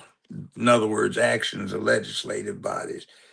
If you set up a law that is entirely too precise, it's unworkable. So what you do is set up basically, as they've done in the amendments and in the Constitution itself, set up some principles of law that those who are charged with formulating the common law, in other words, using common sense and being learned, wise, and experienced in law and the ways of life, can fathom out what is appropriate, and the Constitution and its amendments become guidance. It's not a proscription like saying, the speed limit is 35 here. It is a set of guidance principles. So you have to have interpretation. So you have the Supreme Court with the specified purpose of interpreting and applying the law. Now, So, that's where you are. so it says the 14th Amendment, all persons born and naturalized in the United States and subject to the jurisdiction thereof are citizens to the United States and of the state wherein they reside.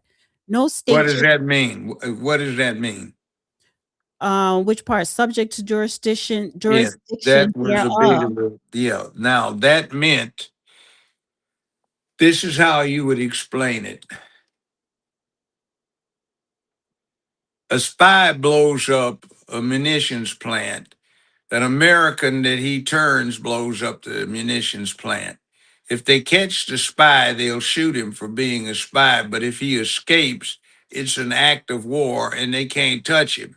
If the American blows up the plant and gets caught during the war or after the war, they'll try him for treason and then shoot him.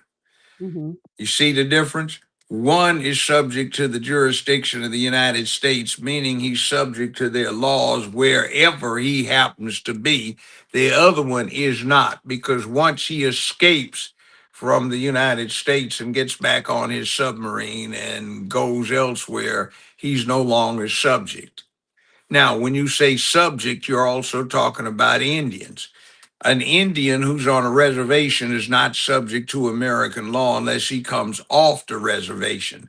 The Indian reservation is looked at as a separate nation that peculiarly occupies the same territory as the United States of America, which is a sovereign entity. So that gets brought up with not subject to taxation. And also, if you're talking about somebody who's subject to American law at all times, does this person have a legal standing and a personal intent to make where he lives in the United States his home? If he does not have a legal intent, well, there is ample discussion during Congress's debates on the 14th Amendment, whether to, how to draft it before sending it out to the states. And there is specific discourse that seemed to be accepted without question that you were not talking about transitory people who just come through the United States on a vacation, business, or diplomatic circumstances, or who may be enemy forces. You were only talking about people who not only had a residence here, it was a legal residence, and they intended to make it their home, a domicile. Uh, Domicile is distinctively different from residence. You can be somebody who is a truck driver and have multiple residences in various cities around the United States where you are buying a condo or you have a small house or shanty or whatever it is, but the one you call home or home port is known as your domicile. There is a difference. You can have multiple residences, but only one domicile. That's what you call home. And it has to be a legal home. So the first part of the 14th Amendment, it is basically very clear. Subject to the jurisdiction thereof are citizens of the United States and of the state wherein they reside. If you are an illegal, you don't reside anywhere. Okay, I'll You're give you an not subject example. to any jurisdiction. No, I'm just reading it out Yeah, because I articulated get out that. perfectly. That's the thing. That is exactly right. That's right. So I want to read the second part. No state shall make or enforce any law which shall abridge the privileges or immunities of citizens of the United States, nor shall any state deprive any person of life, liberty, or property without due process of law. In Nor other words, they applied the Bill of Rights to the states. and also, so how does this apply to an illegal? Because a lot Okay, of what it is that first off, you cannot be a citizen of the United States if you are illegal. See, this is the flaw in the whole stupid argument that the open border folk were talking about. They were saying these people are not visitors possessed of a visa. They are not citizens. They're talking about allowing non citizens to have the rights of citizens just because they have an anchor baby. Now, the result that could come out of it if someone was cold blooded is simply the child is a citizen of the United States. For humanitarian purposes, we'll allow you to take the child for right now and leave, or we'll keep the child and eject you, which is not unusual, especially today with single parent head of households and the involvement of women or females in certain types of violent crime. I often had a situation where somebody got found guilty of, let's say, especially aggravated robbery. In other words, they committed an armed robbery and some people got shot, and the nominal sentence is 25 years in a state penitentiary, I'm not going to suspend that. I can't suspend that because they have a child that nobody can take care of. It just has to become a ward of the state of Tennessee. And Child Protective Services comes and gets the child, and maybe if they're lucky, or the child's lucky, somebody will foster or adopt it. So, it's the way it works. So, In other but words, you shouldn't have done the crime if you didn't want to do the time, get the fine, or find that you had other penalties and consequences. This is just part of this thing today where nobody should have consequences for their actions. You should get a freebie in everything you do. so a lot of illegals, because you even said it yourself, they are entitled to due process.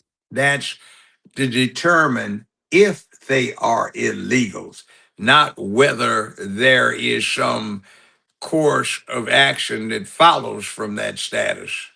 Mhm. In other words, are you an illegal or do you have a visa? And then the other thing is how did the person enter the United States? If they entered the United States legally, it is totally different than if they illegally entered. And I'm thinking of what happens when most of these cases that the open borders people were citing came about because somebody entered the country legally, but let's say their visa expired. Well, that's like you had a valid lease when you got the apartment, and what happens to you after the lease expired and the landlord wants the apartment back? He just can't come in and change the locks.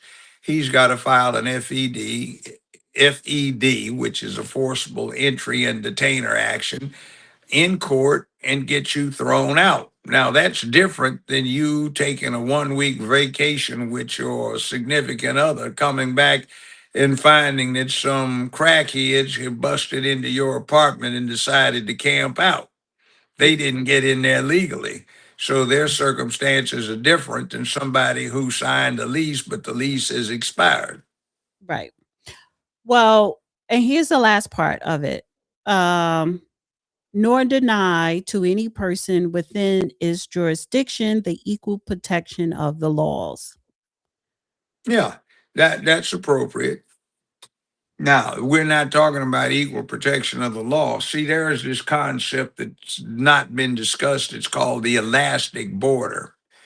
Imagine, if you can, there's a giant soft rubber band that is extremely stretchable that surrounds the borders of the United States. Anybody that comes in legally is let in through a hole in that elastic band. If the person is not legal, there's no hole for them to come through. The band just stretches, and even if they get 1,000 miles inside the nominal border, they still haven't penetrated it because the border expands elastically, staying in front of them. So what happens is when you catch an illegal, ICE takes somebody into custody that is an illegal, it just snaps back and they get ejected out of the country like they've never entered. In other words, that's like you come to a nightclub, you want to get in, and you try to crash the door. The bouncer just grabs you and throws you about back out the front door, saying you can't come in here. Let me I want to share this clip. This is also Trump's Truth Social post. He reposted breaking 320 children, nearly 9% of US births were born to temporary migrant mothers. Wow. Let me just play this clip here. Oops, mute it. Yeah, in other words, it's not the discussion in the Supreme Court arguments was on temporary visitors. That wasn't to apply on a sojourn, just traveling through.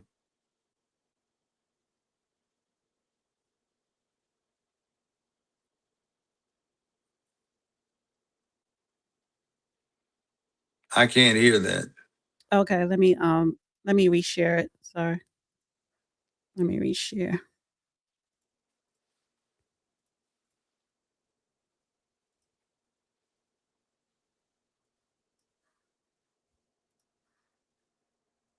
About birth. You heard that?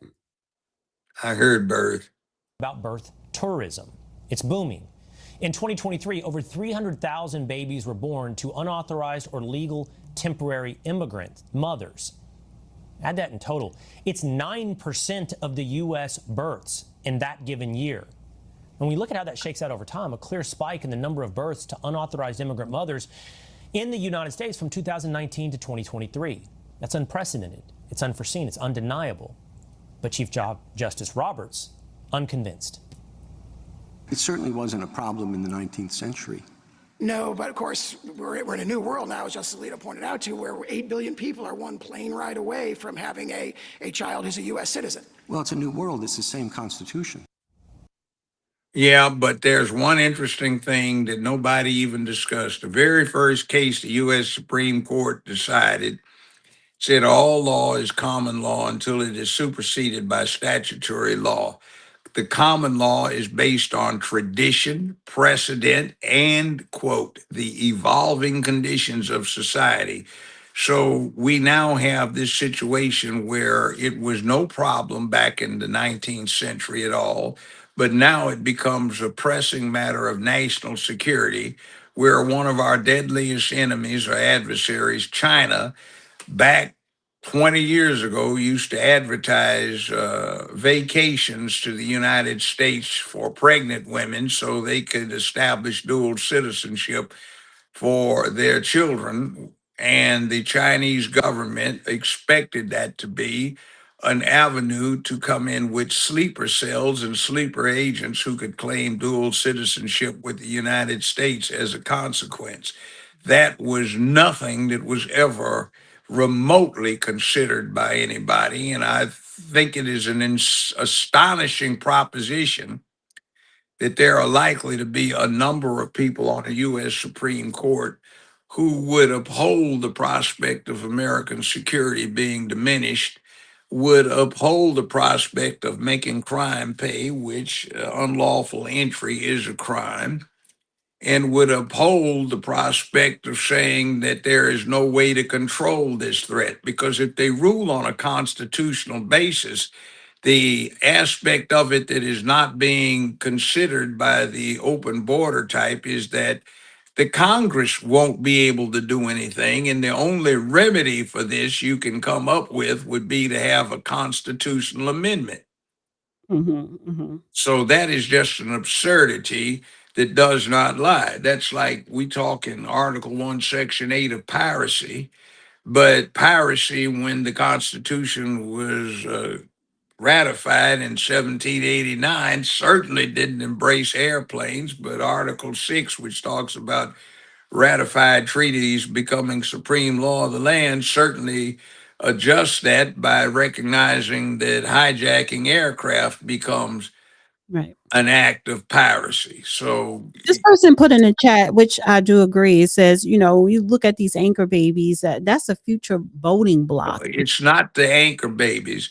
The idea is that the census data is predicting a drastic loss of congressional seats, not holders of those seats who are friendly to the states in California, New York, New Jersey, Illinois, Michigan, etc., because of population shifts. So one of the driving engines behind this support for illegal immigration is, in fact, trying to get illegals in so they can be counted so that California, New York, New Jersey, et cetera, won't lose congressional seats by 2030. So that will alter their ability to push their particular agendas when the balance in Congress is reduced. Just take right now 6 U.S. Representatives in the House from the Democratic total right now, and it makes a drastic difference. And the other thing is I participated in at least 6 census takings since I've been an adult, and the last one in 2020 was the only one where I was not asked my citizenship status and the status of my parents. So I want to swing back to 14th Amendment and Black Americans real quick, because it's just quote comment It says 13th Amendment equal freedom, 14th Amendment equal protection from of that freedom, freedom. And that's will be specifically It for wasn't protection so much, it was establishing it to undo the Dred Scott decision that was still good law after the Civil War, and it said a Negro could not be a citizen of the United States. so okay. So if the 14th Amendment was to undo Dred Scott, and Dred Scott was really specifically for enslaved, right? American or Africans or whatever, the enslaved black people. So the 14th Amendment, when Trump was saying it was for the children of enslaved people, it has that's very much specific, because don't these justices know that? Don't they know the 14th Amendment was to outlaw Dred Scott? They know the history of it. So why are they arguing? Because they bring in another case of Walk, the Chinese immigrant of 1890 something. Walk, you talked about that in a couple of videos. So if they know the history of the 14th Amendment, why is it such an argument? I couldn't hear a thing you said. You just Oh, froze up. yeah, now I hear my testing. Can you hear me? Testing, I testing. hear you. Yeah, you went out and then you came back in. Okay. Okay, now answer to what I'm looking at on the chat room. Yeah, here's what they had Oh, planned. wait. So you didn't hear nothing I said? I was reading your lips to an extent. Oh, I have an no. idea. Okay, so let me just go back. What I was saying is I wanted to swing it back to Black Americans, because you I said, heard that part. okay, so the question was, don't the justices know why the 14th Amendment the 14th Amendment was to outlaw Dred Scott? So they know the 14th Amendment is specifically for former enslaved people who are now Americans, not people crossing the border. They know this. So why are they arguing like Justice Jackson, trying to say, well, if you have a baby, technically there are citizens. It's no technical about it, because you know the history of the 14th Amendment. Yeah, well, they're ignoring it conveniently. The Supreme Court set that up back in the 1870s when they started ruling that the 15th Amendment, that was also for the benefit of the former slaves, was used to outlaw discrimination against any person, which included fictitious persons created by state legislative action, and we know them as corporations. So periodically, the U.S. Supreme Court has followed that precedent and said that corporations have the same rights as real people. Now, And that, I'm back to sorry, this other that case, thing. hold on. That case was Wong Kim Ark. Thank you so much. That's you got a lot of Wong stuff. Wong Kim are bottom line, they come out of San Francisco. There's another one called Wong Sun. No, because somebody must have called him. Give him a minute. Judge, we can't see or hear you. If you could still hear me, we can't see or hear you.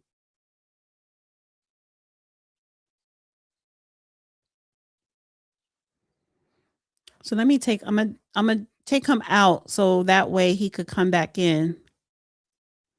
I just removed him. He's going to come back in. Thank you, Alonzo, for the super chat. Thank you so much. Alonzo says, Judge Joe, and of course I'm gonna ask him. He's going to answer it when he comes back in. So, what should happen to these products of illegal birth tourism? Wouldn't that mean they're illegal? What's this? AB, excuse me, initiato. I don't know what that is. Shouldn't case law exist to substantiate their illegality? We're just waiting for the judge to come back. He'll be back. Oh, honey, I cannot have these close up because you can see my gray over here. Oh no, a hot mess. Ah, I'm not upset with my hairstylist, but this is the first time in a long time to where my hair got real thick on the roots too quick. I don't know. Let me text him. What happened?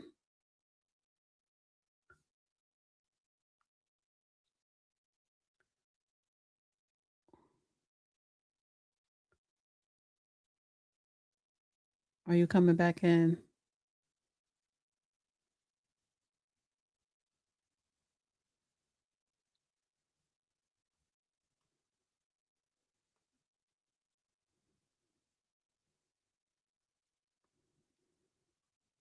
All right.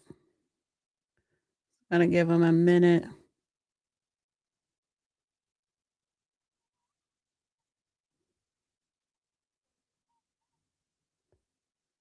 That's tomorrow. Shit.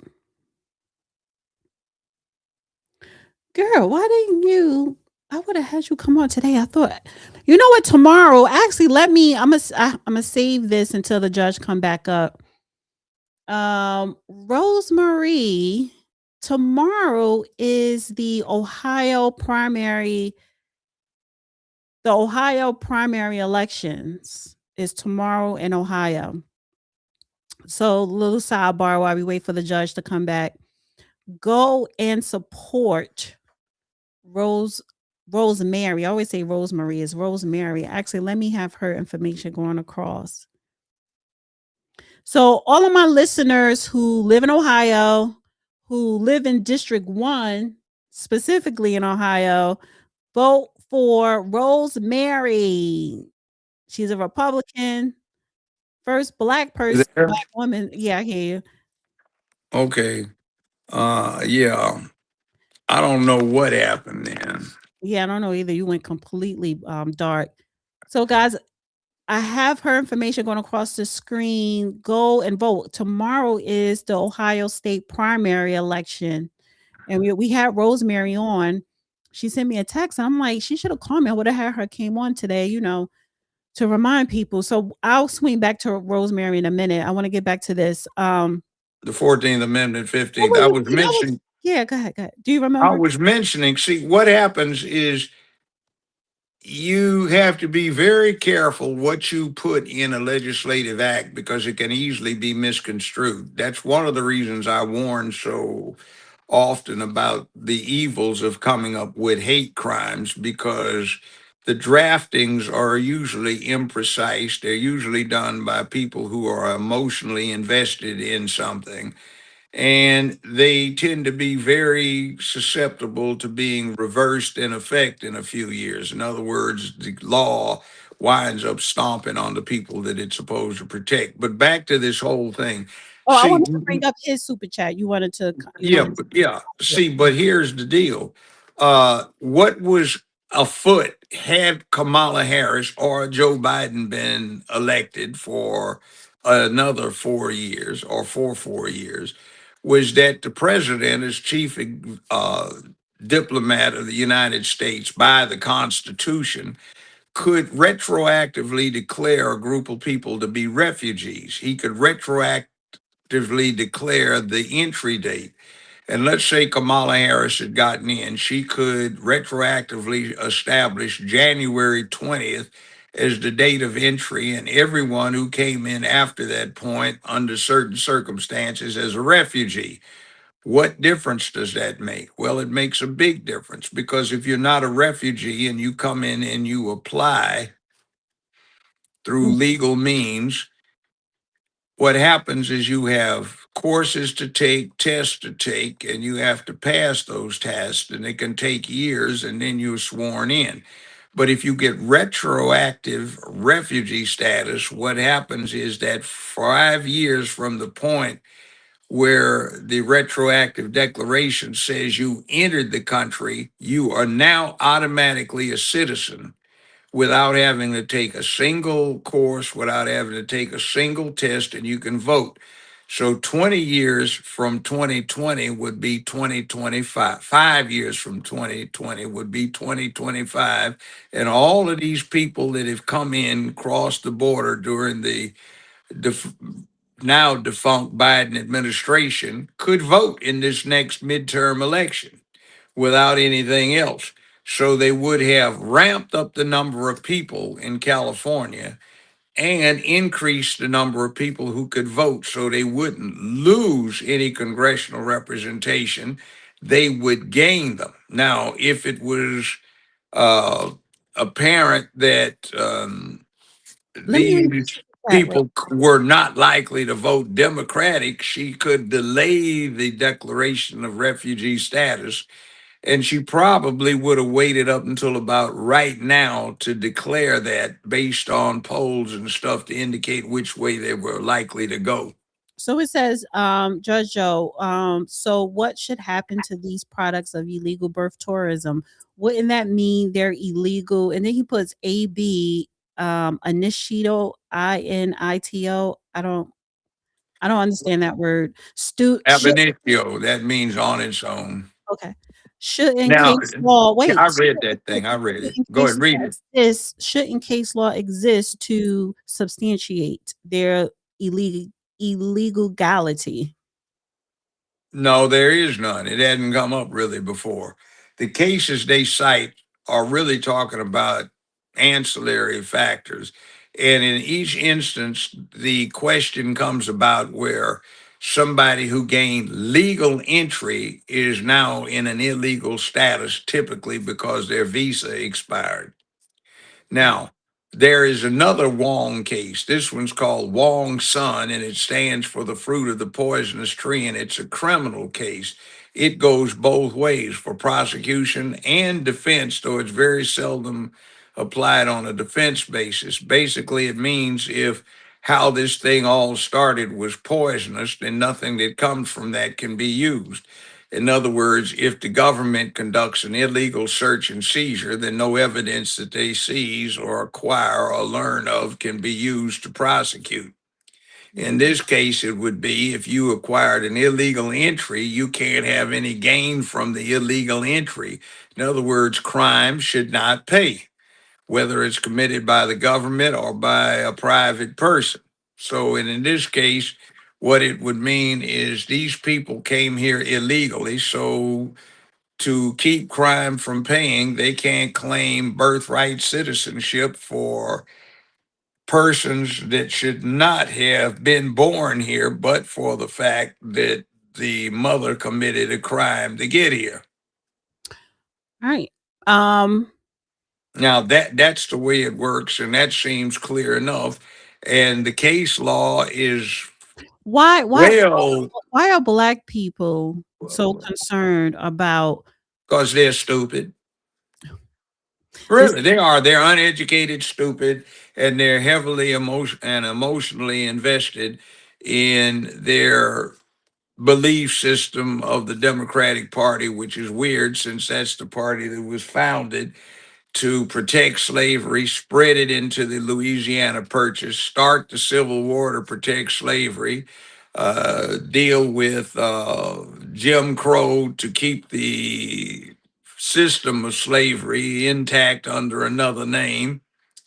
And generally, once that got outlawed, to deal with segregation so that the descendants of the slaves were forever barred from participating fully in the system.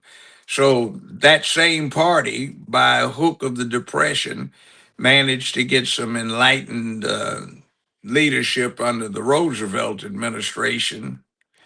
And Truman backed it up by showing a conscience toward black folks. So at that point, what was universally a Republican uh, ally, that is, black folk, became Democrat about 1960. So since then, they've been further and further down the rabbit hole that's now been greased with KY jelly so they can't climb out. And their mindset is, oh my God, I got to be a Democrat. It's my duty to keep these filthy Republicans from doing something. And the result is the Democrats don't have to do anything for you because of your stupidity. They'll get your vote. And the Republicans try to do something for you, but they know due to your stupidity that you won't respond. So neither party has an incentive to do a damn thing for you. So I want to move on to this, right? I wanted to highlight this that And I say that in all good conscience because I understand the process has been used to evoke the ancestral slave mentality in the Negroes now so that they go for it. so TMZ apparently had a discussion where they was discussing whether black people are more forgiving than white people. And I want to play this clip here. I want to raise a very sensitive topic. Here we go. It's a very sensitive topic. So there is a lot of anti-Semitism in this country, and especially after October 7th, it has grown, into, a wing of the Democratic Party, the Democrats. It has been kind of festering in America, but there is a complicated history between blacks and Jews. There just is. Right. And that my sense of what Donnell is saying, to some extent, addresses that. I want to disagree with, I'm trying to figure out which part to start with that I disagree with. First of all, as far as the complicated history between the black community and the Jewish community, I think you tell me, you were there, and this is not an age thing, but I think that has to do with what happened post the civil rights movement. Not really. I'll tell you what part of it is, because there were a lot of Jews who really participated in the civil rights movement. Yes, no, I know. But even before that, there was a sense, because I know this because my dad was a small business owner, and he had friends who had also liquor stores in South Central LA, Watts at the time. And there was a lot of resentment because there were a lot of Jewish business owners in those areas, and there were a lot of black people who felt the Jewish business owners were taking advantage of them. And I remember there was a really tragic incident with one of my dad's friends, and this all got discussed and talked about, and I think there was some truth to it. There was some truth to it in the sense that there were bad feelings.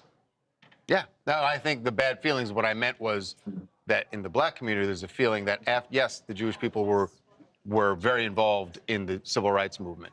But when it was all said and done, when they went home from the marches and the rallies, who was really benefiting after the civil rights movement? And I think some people in the black community felt that the Jewish people were doing better than they expected to be doing. Do you guys really think this is a black Jewish thing, or that But I just also people don't- forgave but- Kanye in general? Yes, and I also think that what you're talking about, what we're talking about, is an issue. I don't think it necessarily relates to what's going on with Kanye. You don't think there's I think more what's happening with forgiveness because Kanye- that people don't view it as abhorrently as others do? Yes, that is true. You're right. There are people who are not as offended by things that Kanye said as others are. Right. But that's pretty much true of any offensive thing that's done. I don't recall that Kanye West is a political science scholar or mover and shaker on that particular thing. So what's all the debate? Realistically, I grew up in Los Angeles. I recall it, but the truth of the matter is let's take the NAACP. Outside of W.B. Du Bois, who was involved, Jews set up and funded the NAACP. As Thurgood Marshall once remarked, dealing with the NAACP funding and sponsoring his going around the country and attacking segregation, he said the philosophy is this, with my addition to it, meaning he said, as it develops, the Jews feel that if you can't do it to a Negro, you definitely can't do it to a dog. And to acquire a legal method of going forward, I came up with the idea that if you couldn't do it to a dog, you couldn't do it to a Negro, and that would keep the funding coming from the Jews, who knew that would help them out long term. Now, what does he mean by doing it to a dog? Well, basically, other than the post-Civil War statutory schemes to deal with night riders and stuff like that. In the 13th, 14th, and 15th Amendments, there were no laws to protect black folks. So what he did was he seized upon the ASPCA laws of American Society for the Prevention of Cruelty to Animals. And he argued that if you can't do these cruel things to dogs, you certainly couldn't do it to the Negro. So if you couldn't do it to the Negro, the Jews who funded the whole operation took advantage of the inference that you couldn't do it to a Jew either. So I think there is one problem that nobody talks about. It's a jealousy and an embarrassment that associates itself with Israel. In other words, if anybody was jumped on worse than American Negroes, black folk, colored African Americans, Afro Americans, etc., it was the Jew over the course of the last several thousand years. So what happens is that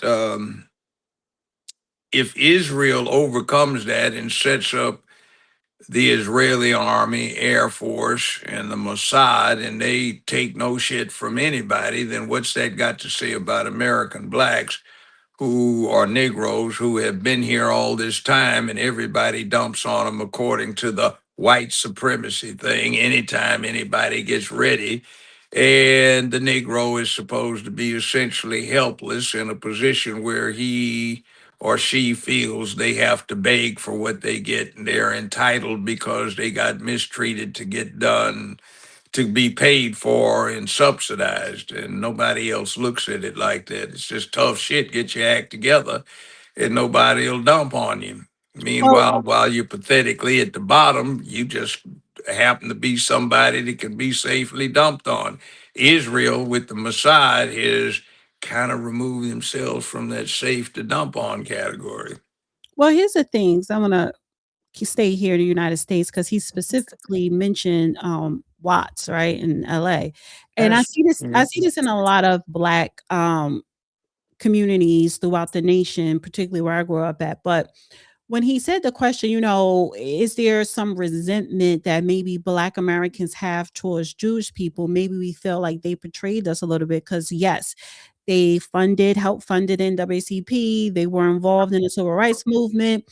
But after all that, there were a lot of public policies that favored whether it were Jewish or immigrant or other than Black American than the Black American. So a lot of promises that were made, a lot of sacrifice that was done for us to have this economic upward mobility did not come completely to fruition, but other people seem to benefit from those tangibles that came out of the civil rights movement, i.e., including Jewish people. So if you are opening up stores, because in Newark, New Jersey, majority of the stores that Black people shopped at were all owned by majority Jewish people.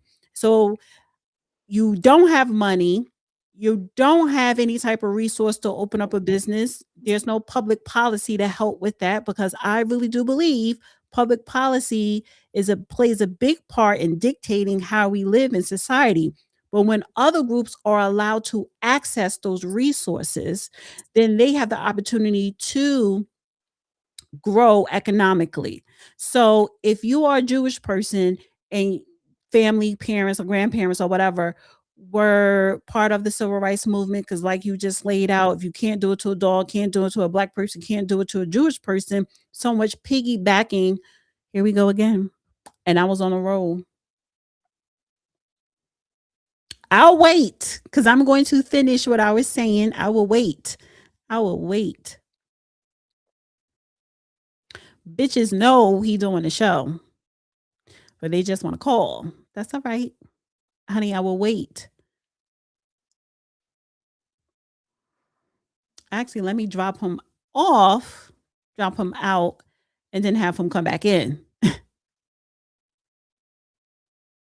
I got time. We have time. And I am going to get your super chat again. Thank you so much, Alonzo. I think I did. It was this one. Speaking of created entities in the 1870s, what was the reason for the SCOTUS ruling in Bowdoin in 1901 describing the U.S. corporations, landmass, seamless garment of collective states? That's a good question. I am going to ask him that. Me? All right. I can hear you and see you now. Can you hear me, see me? Yeah, Okay. I see you. So So, let me finish what I was saying. yeah, So when you have other groups benefiting from the tangibles that Black Americans fought so hard for, there will be some type of resentment. Did we fight hard or just endure? It's not much of a fight when you're down on your knees praying and somebody is beating you across your head until somebody else feels guilty about it. That's just getting your ass kicked. That's not fighting. And that's too much of Jewish what the people doing civil the same rights thing was thing. about. So I would say this. One of the things that we need to keep in mind, everybody needs to keep in mind, Black Americans, Negro Americans, colored folk, foundational Black Americans, whatever somebody chooses to call themselves, is why is it that other people, including some that look a lot like the native variety, can come over here and immediately succeed, and the ones that have been here for quite a long time continue to fail? I would say it's because there's nobody sitting on the other side of a kitchen table helping a child with the homework. It's the fixation on church. And on church, it's not inspirational. It's submitting to some pulpit pimp who's using you to get rich rather than spiritually inspire you.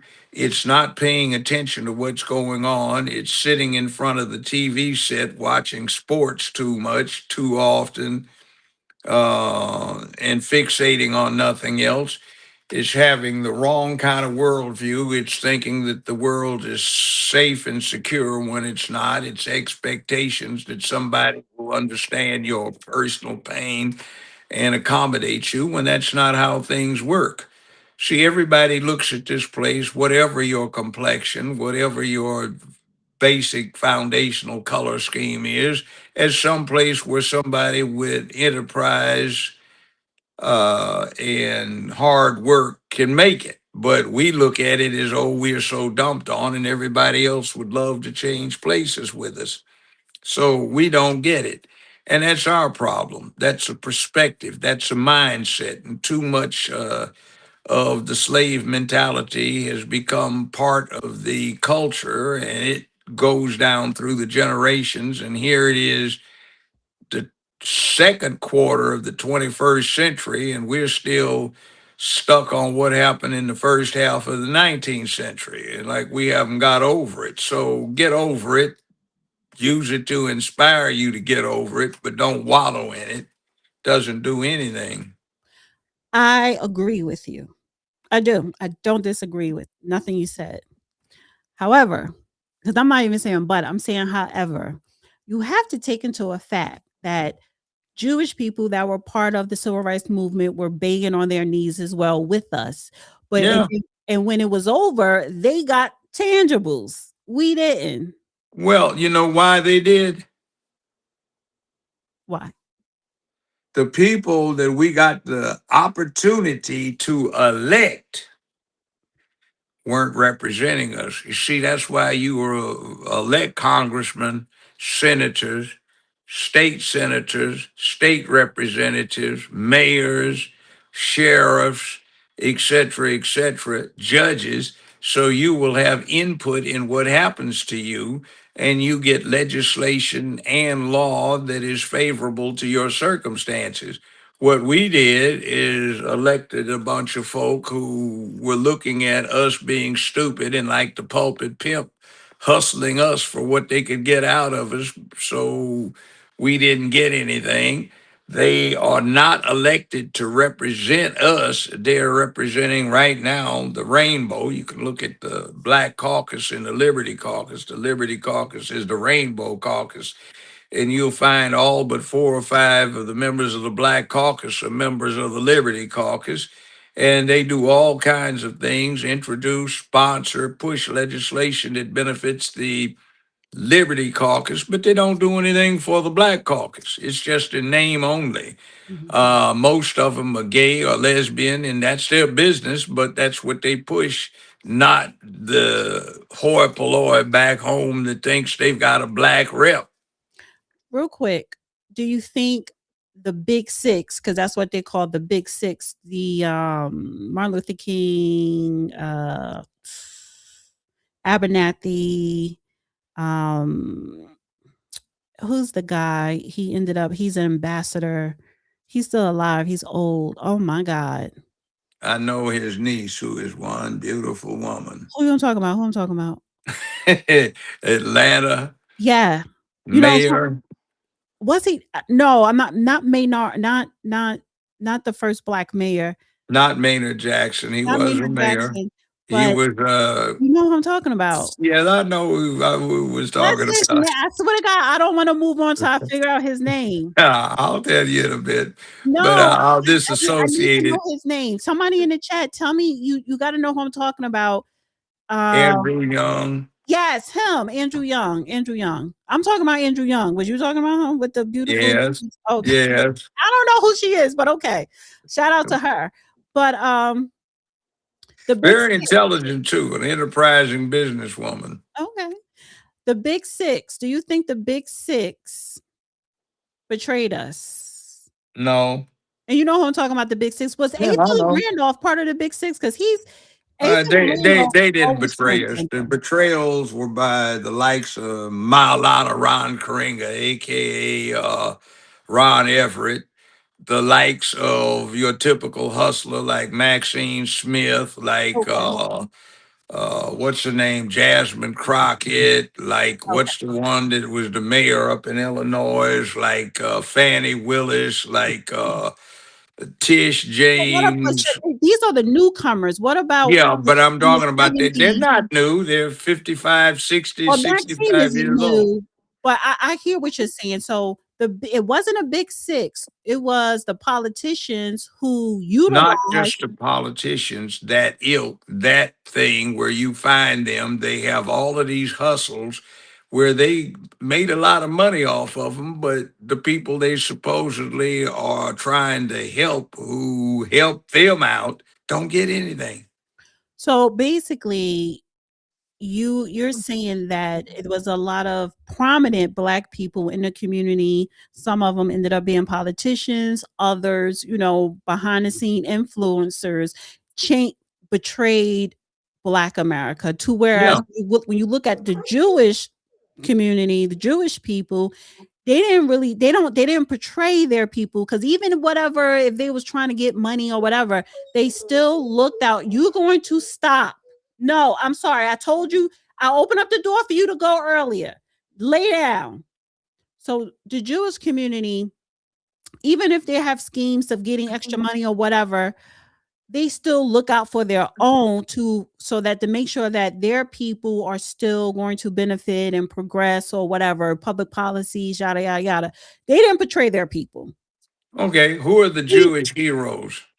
I have no idea.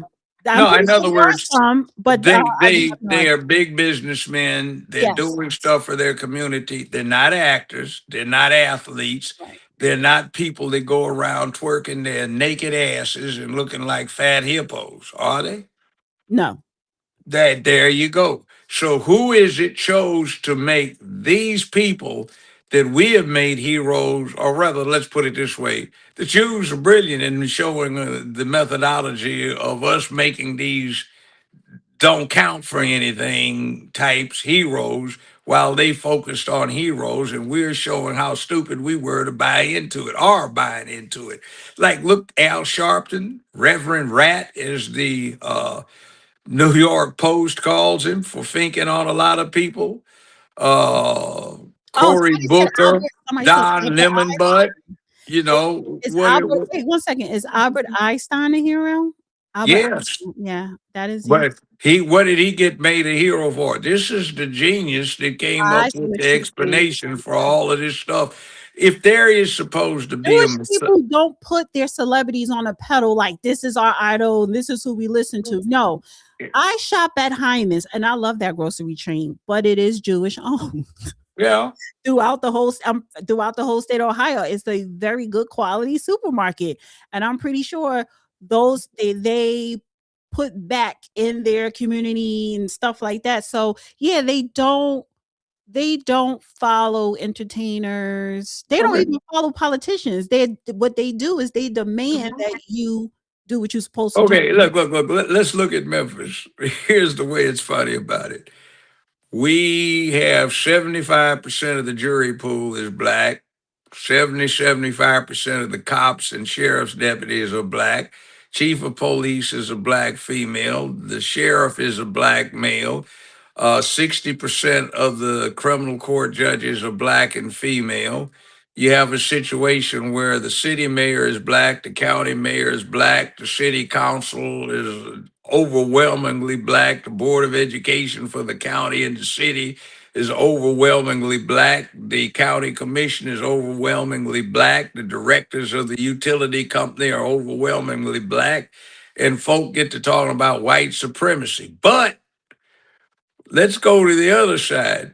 We don't even have black club in Memphis. The main hangout for black folk is a place called the Happy Mexican. Now, granted, it's great service. It would be an insulting name, except it's a franchise that the Mexicanos have. It's a great. I like the place. You've been. I mean, the food isn't bad. They serve great drinks, so that's where the black folk hang out. This is the predominantly black city in America. And then, wait a minute, it's also by any meaningful metric, the most dangerous city in the United States and the 10th most dangerous in the whole world. And who's responsible for that? See, it's like the juxtaposition of the absurdity and the great potential is just tragic because the absurdity wins out. Thank you, Kate. Kate says black isn't a religion, Judaism is, which is true, but Jewish Well, wait a people minute. Hold on a second. Netanyahu. Who is Netanyahu? he's an atheist and he's a piece of shit. He's the prime minister of Israel. He doesn't even believe. He makes no bones about it. So he's are a you talking Zionist, about which a is different culture? from Yes. being Jewish. But are you talking about a culture associated with a religion? Or are you just talking about reserving everything for the religion? You see, that is Their culture demands, they demand more themselves, and they demand their government to work for them as well. So they demand more, the culture. We really do have to work. We have a culture, but we really do have to improve our culture, black culture. One more. Well, I'll give you another example real quick. 90-some% of the so-called foundational black Americans trace their African ancestry through West Africa. Predominantly, the ancestral chief god is Ogun, Ogun, spelled in English. I bet you 90% of the black folk have never heard of Ogun or Ogunbi, and they call themselves Christians. See, so are they Ogun in culture, religion, or are they Christian in culture and religion? And is Christianity the thing that's supposed to be for the descendants of Nigerians, Ghanaians, et cetera, West Africans? Right. So one last thing I want to bring to your attention, honey, we got to go to the moon. We got to talk about NASA, but I want to talk about it from a different perspective. And I also want to give an update.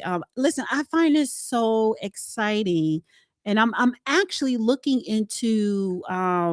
That's the pilot, by the way. Yes, I was talking to my daughter and her ex-husband, because I wanted to send my oldest grandson, if not this year, maybe next year, to space camp. So I'm going to start getting him involved in that in summer space camp. Anyway, Go. They had me involved in it, and I used to go down there. They even let me fly the shuttle simulator. And the mission was there was a equipment autopilot malfunction, and you had to pilot the thing back from orbit. I did it, and they all came in. Are you a pilot? I said, no. How did you land it? How old are you? I had my show. Oh, you would have grown it down. Yeah. So I had my show. They said, how did you land it? I said, I just read up on it. You got that from reading? Where'd you find it? I don't remember. I just read it. And then I said, I read about it 150,000 feet. There was a control reversal, and there was a 5-second delay from input to once you put it in, hold it, and then back off, because what you just put in would take 5 seconds. Don't over control it. And once you get down so the runway is in sight, forget looking at the runway, look at the instruments. So, wow, it was fun. It was great. I got to see one of those rocket engines push 3,000-pound slab of concrete back up into a granite hillside 4 feet. When the sound was awesome, you could feel the heat, the ground vibrated. I said, "Oh, that's some stuff." And they were talking about an upgrade to a shuttle engine. So I want to. So they did this was the press conference before they got into the rocket, the space rocket ship, and a lot of people. Listen, I'm proud of all of the astronauts, but of course, and you have to. It's a black man who's a pilot, and he is married to a black woman. It shouldn't matter, but when I His saw kids look really nice. They were out there they to spend them do. on. Yes. So when I saw that the wife and the kids are black, it was somewhat of a sigh of relief, even though it shouldn't matter, but to me, it somewhat did. However, of course, a reporter, a liberal reporter, had to ask the question about race. And I love his response. Let me just play.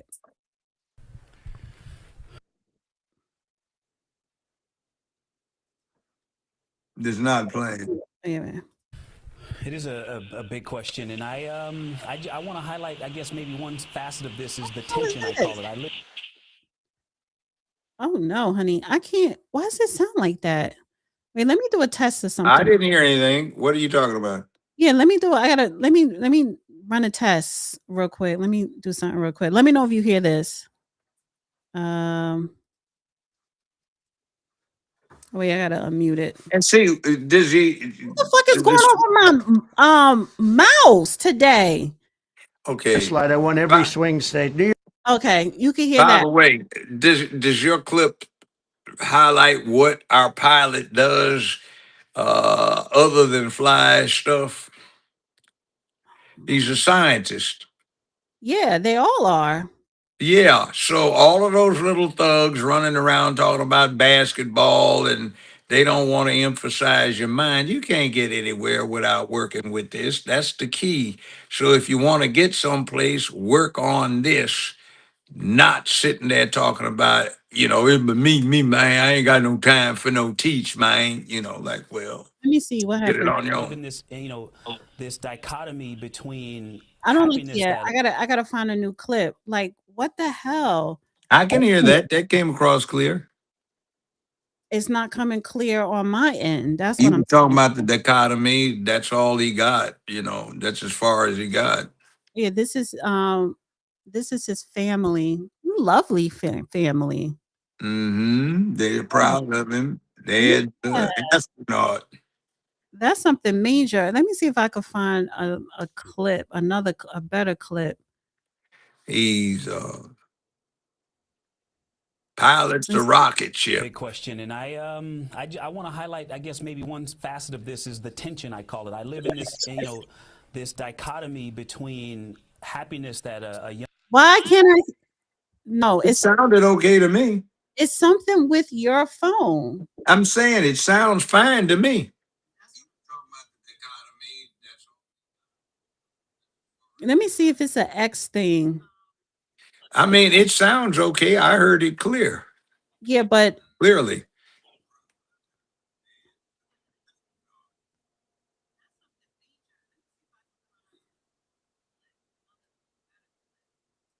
By the way, we have a space force. And listening to. How the hell it does sound good. I don't but when I hear it, it doesn't sound right. I don't know. Sounded all right to me. And now that I'm listening to the feedback of it, it did. All right. So I'm just gonna play it. I already know what he said, but okay. I'll give you a sign if there's a problem. Okay. So this is what he said when somebody asked him, how does it feel to be the first black man in space? It is a big question, and I want to highlight, I guess, maybe one facet of this is the tension, I call it. I live in this, this dichotomy between happiness that a young woman can look at Christina and just physicalize her passion or her interest, or even if it's not something she wants to do, she can just be like girl power, and that's awesome.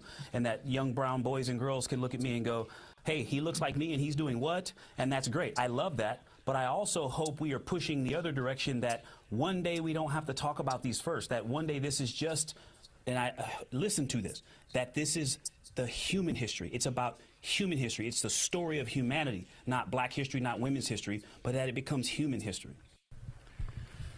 It is a big question, and Brilliant. Well said. Smart man. See, and you know what I find interesting? Black folk, Negroes, colored, foundational Black Americans, whatever it may be called, they don't tend to focus on race. It's only the ones that aren't doing well. We make observations about some of the impact, but we also make observations about the weather being humid, hot, cold, or wet. We make observations about somebody not liking us or whatever the case may be, or our sisters or brothers in the family, this one, that one, and the other one is not doing so well, and he's a cad or something's wrong with him. But you see, other than the ones that are successful because they've exploited this, most of the time, the people who are talking about it the most aren't doing too well in life. Mm-hmm. There's an interesting correlation. Understand your adversaries, and your adversaries can come within your own ethnic group. Probably, most likely, they will be. So, how do you overcome the adversity? That's what you should deal with. Stop focusing on woe is me, there's no hope, somebody's downing me because of what I am. Well, if you feel like that, and that becomes your fixation, you won't do shit in life except suffer. That's a great point. And this is the capsule that they're in, and that's the moon. Yes. That is so cool. That is outstanding. And remember, Musk with his heavy lift device, Starship, is coming up. He's got it. He's working out the kinks. The Starship will be able to take not 4, but 200 crew to the moon or to Mars. 200. Think of that.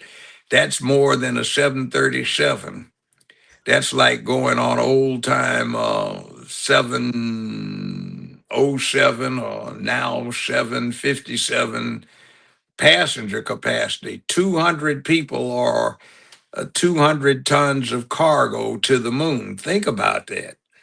Well, I do want to say this because SpaceX, which is founded with by Elon Musk, is a critical partner in NASA's Artemis program to return humans to the moon, specifically developing the Starship Human Landing System, HLS, for landing astronauts. While not involved in Artemis 2 flyby mission, Musk's Starship is crucial for future lunar landings and potential Mars mission. So he is, working with NASA, and we need it. We need it because there are a lot of people saying that we never went to the moon.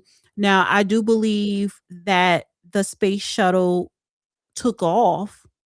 I don't think that they stopped and landed on the moon. Well, let's put it this way. I differ with that because I saw it, not on TV. The spaceship take off. No, I saw the lander on the moon. A friend had a very, very powerful telescope. He was an astronomy freak. He got the coordinates. We zeroed in on the moon, and we were looking at the lander down there. And when they told us it was going to lift off, we actually watched the return module leave the lander and go into orbit around the moon again. So we saw the thing on the surface of the moon. We saw the return capsule lift off. So somebody was on the moon, and that dovetailed in with what we were looking at. Oh, here's what I wanted to bring up last week. And that thing, it took off. We did the show. Wait a minute. Have they been in space for? No. It was a 10-day mission. It's a 10-day mission. They took off last week, Wednesday. Yes. And today is Monday. So Tuesday. No, they took off Wednesday. Then wasn't it April 1st?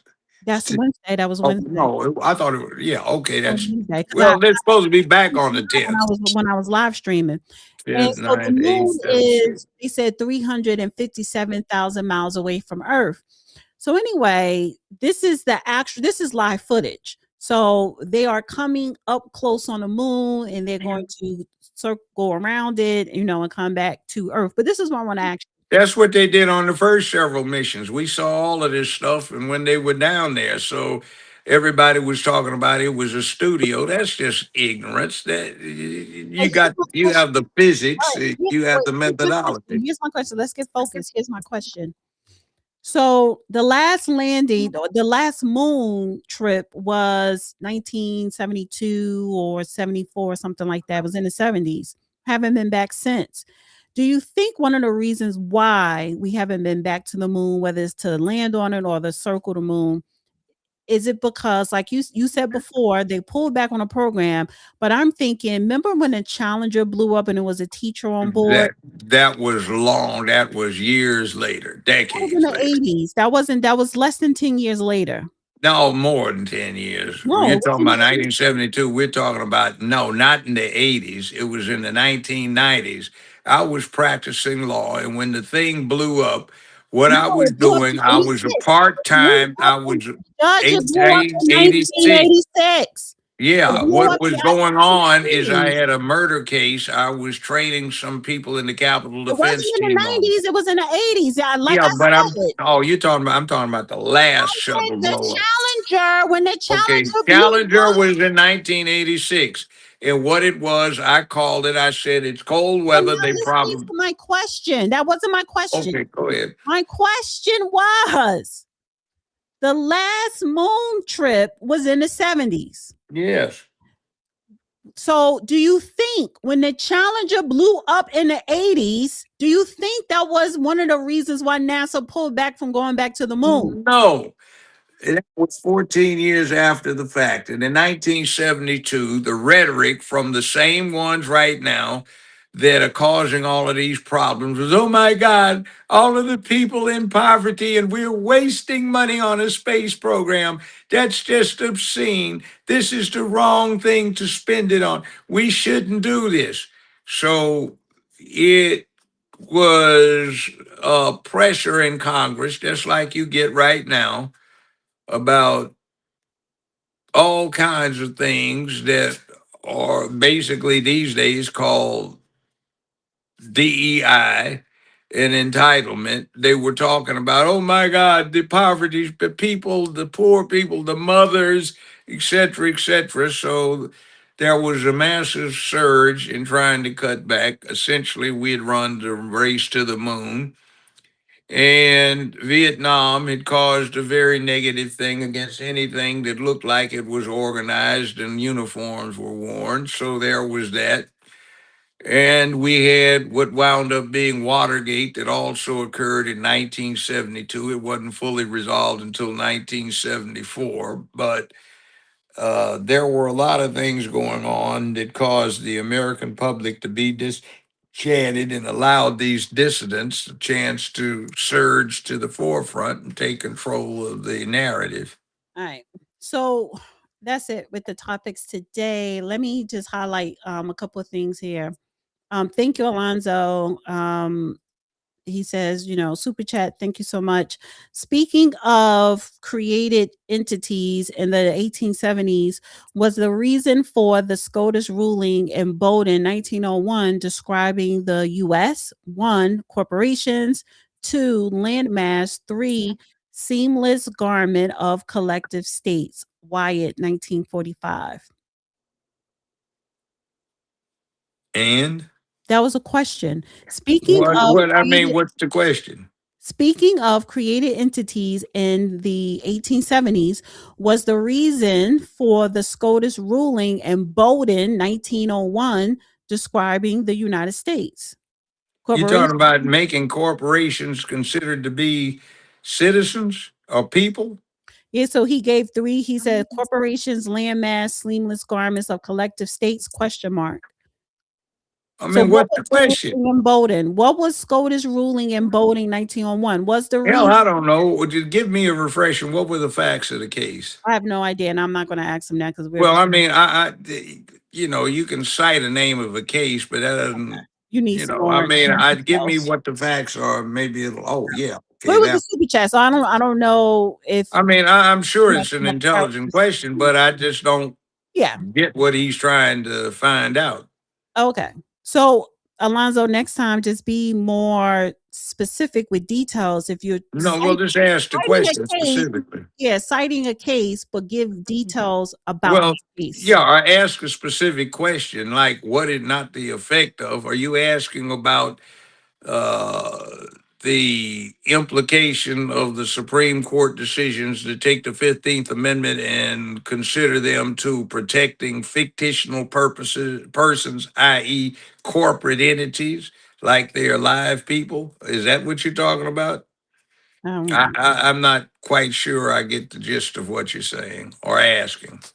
Yeah, it's fine. If you were online, I could probably talk to you, but I don't get it from your question. With all respect, it's probably an erudite question. Bits and then he commented, he says that was one of two times that SCOTUS described what the US was. Okay. It's not a corporation. The U.S. was never, is not a corporation.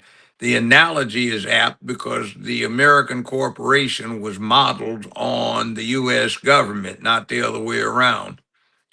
What happens is that you have a board of directors who elect the chairman of the board, and you have a president of the company.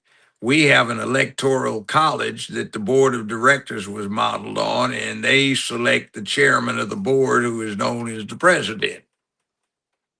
Okay. So if they made references, which they did in that time period, it's most likely that there was a noted similarity between the corporate entity and the U.S. government. Oh, all right. All right. So If that listen, answers the question. before we get up out of here, listen, tomorrow is primary election day in the state of Ohio. So all my Ohio listeners, go out and vote. If you live in District 1 in Ohio, go and vote for Miss Rosemary for Congress District 1. Baby's Business Ohio First. I've had her on the program here. We had her on the show several times. Wonderful person. And I would love to see her elected for U.S. Congress representing District 1 in the state of Ohio. That's around the Cincinnati area. District 1 represents Hamilton, Warren, and Clinton. That's a primary now. Primary, yes. Tomorrow is the primary election in the state of Ohio. So Okay, go. so she wouldn't be elected to the position. She'd just be the candidate, one of the candidates for the Yes. position. Oh, Yes. okay. Yes. I'm Yes. trying to, That's what a I said primary it's a is. Yes. special election. People Wow. know what the primary is, but we want her to win the primary so that she could go to the general. And the general is, I believe that's in November. May here. And isn't it? It was something is wait, because she did say Usually the election for representatives to the House is in November. yeah, what is this here? So it says, oh, I'm sorry. I had it all. Okay. Early voting starts tomorrow. Okay, early Early, voting. not the election, early voting. Sorry. And this is what did she say? The election, the primaries in May, I believe. Okay, what is this girl? By the way, since you're finding that out, a comment. I'm all for early voting if it's at the polls.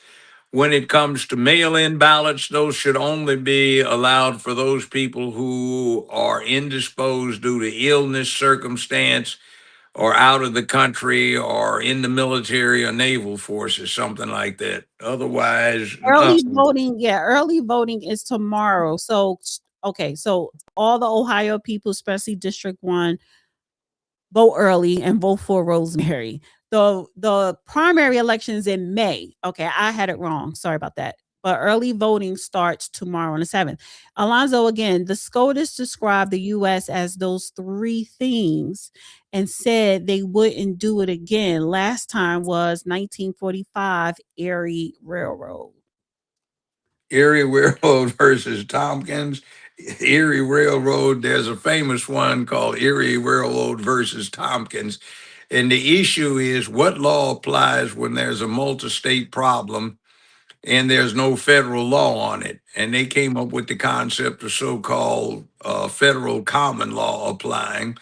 And what the rule morphed into was that you applied the law of the state in question if there was no federal law that directly applied to it.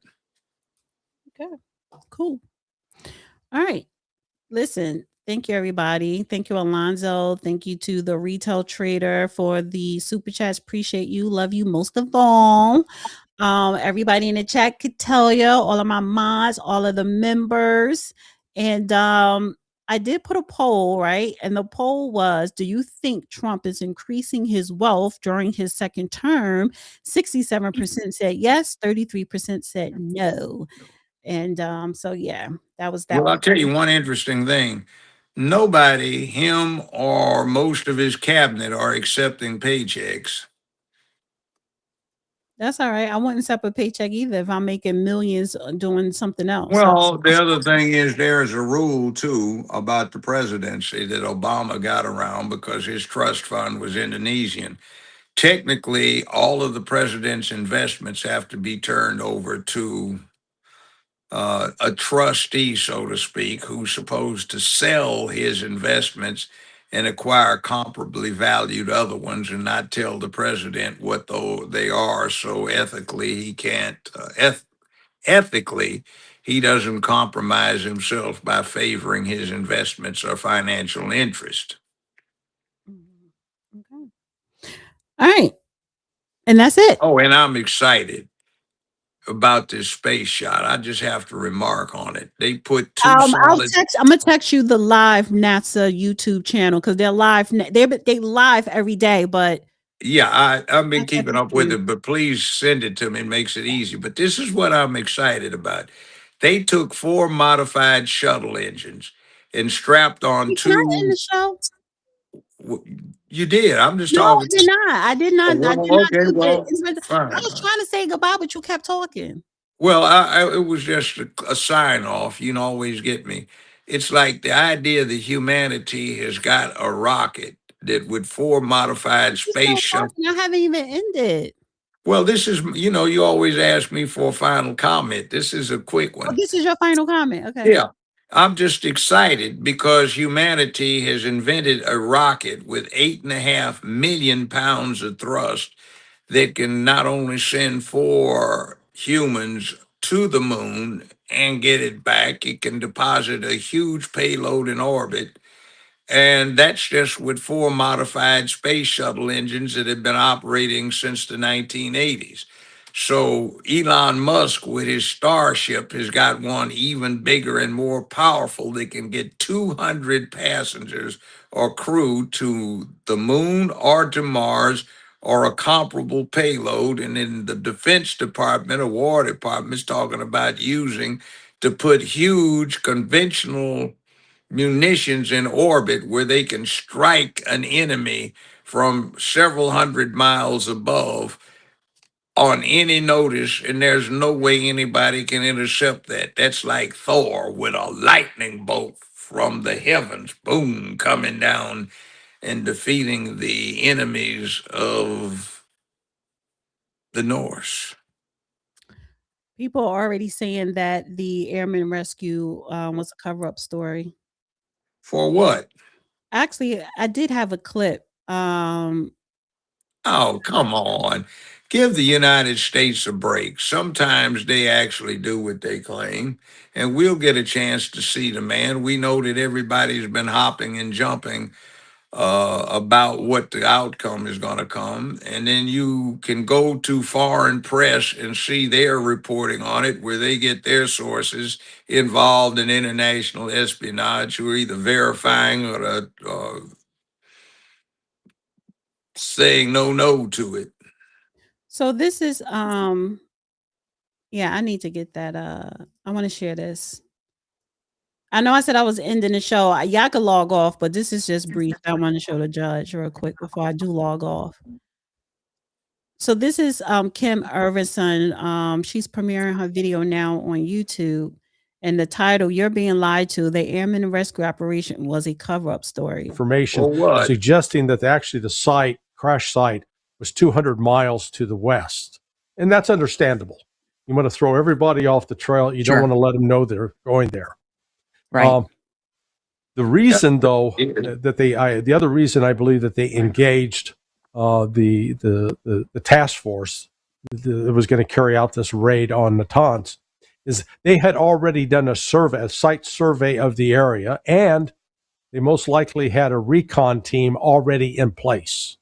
So I don't want to play too much of it because that is her video. But this was another clip that I saw on X that I wanted to play of the same man talking about that. Oh, no, he's talking about Trump and the 25th Amendment. He warned global leaders are stunned by Trump's insanity. Oh, come off of it. You have a Actually, I'll pretty say that. sane guy Actually, who you know acts what? like he's Yeah. got good common sense for a Yeah, I'm change. gonna end the show now because we did enough. I'll save that conversation for when we maybe for Thursday or something. So, all right, that's it. Bye, We didn't get everybody. to the 25th Amendment. Okay. No, we didn't. Do you want to talk about it now, or do you want to save it for Thursday?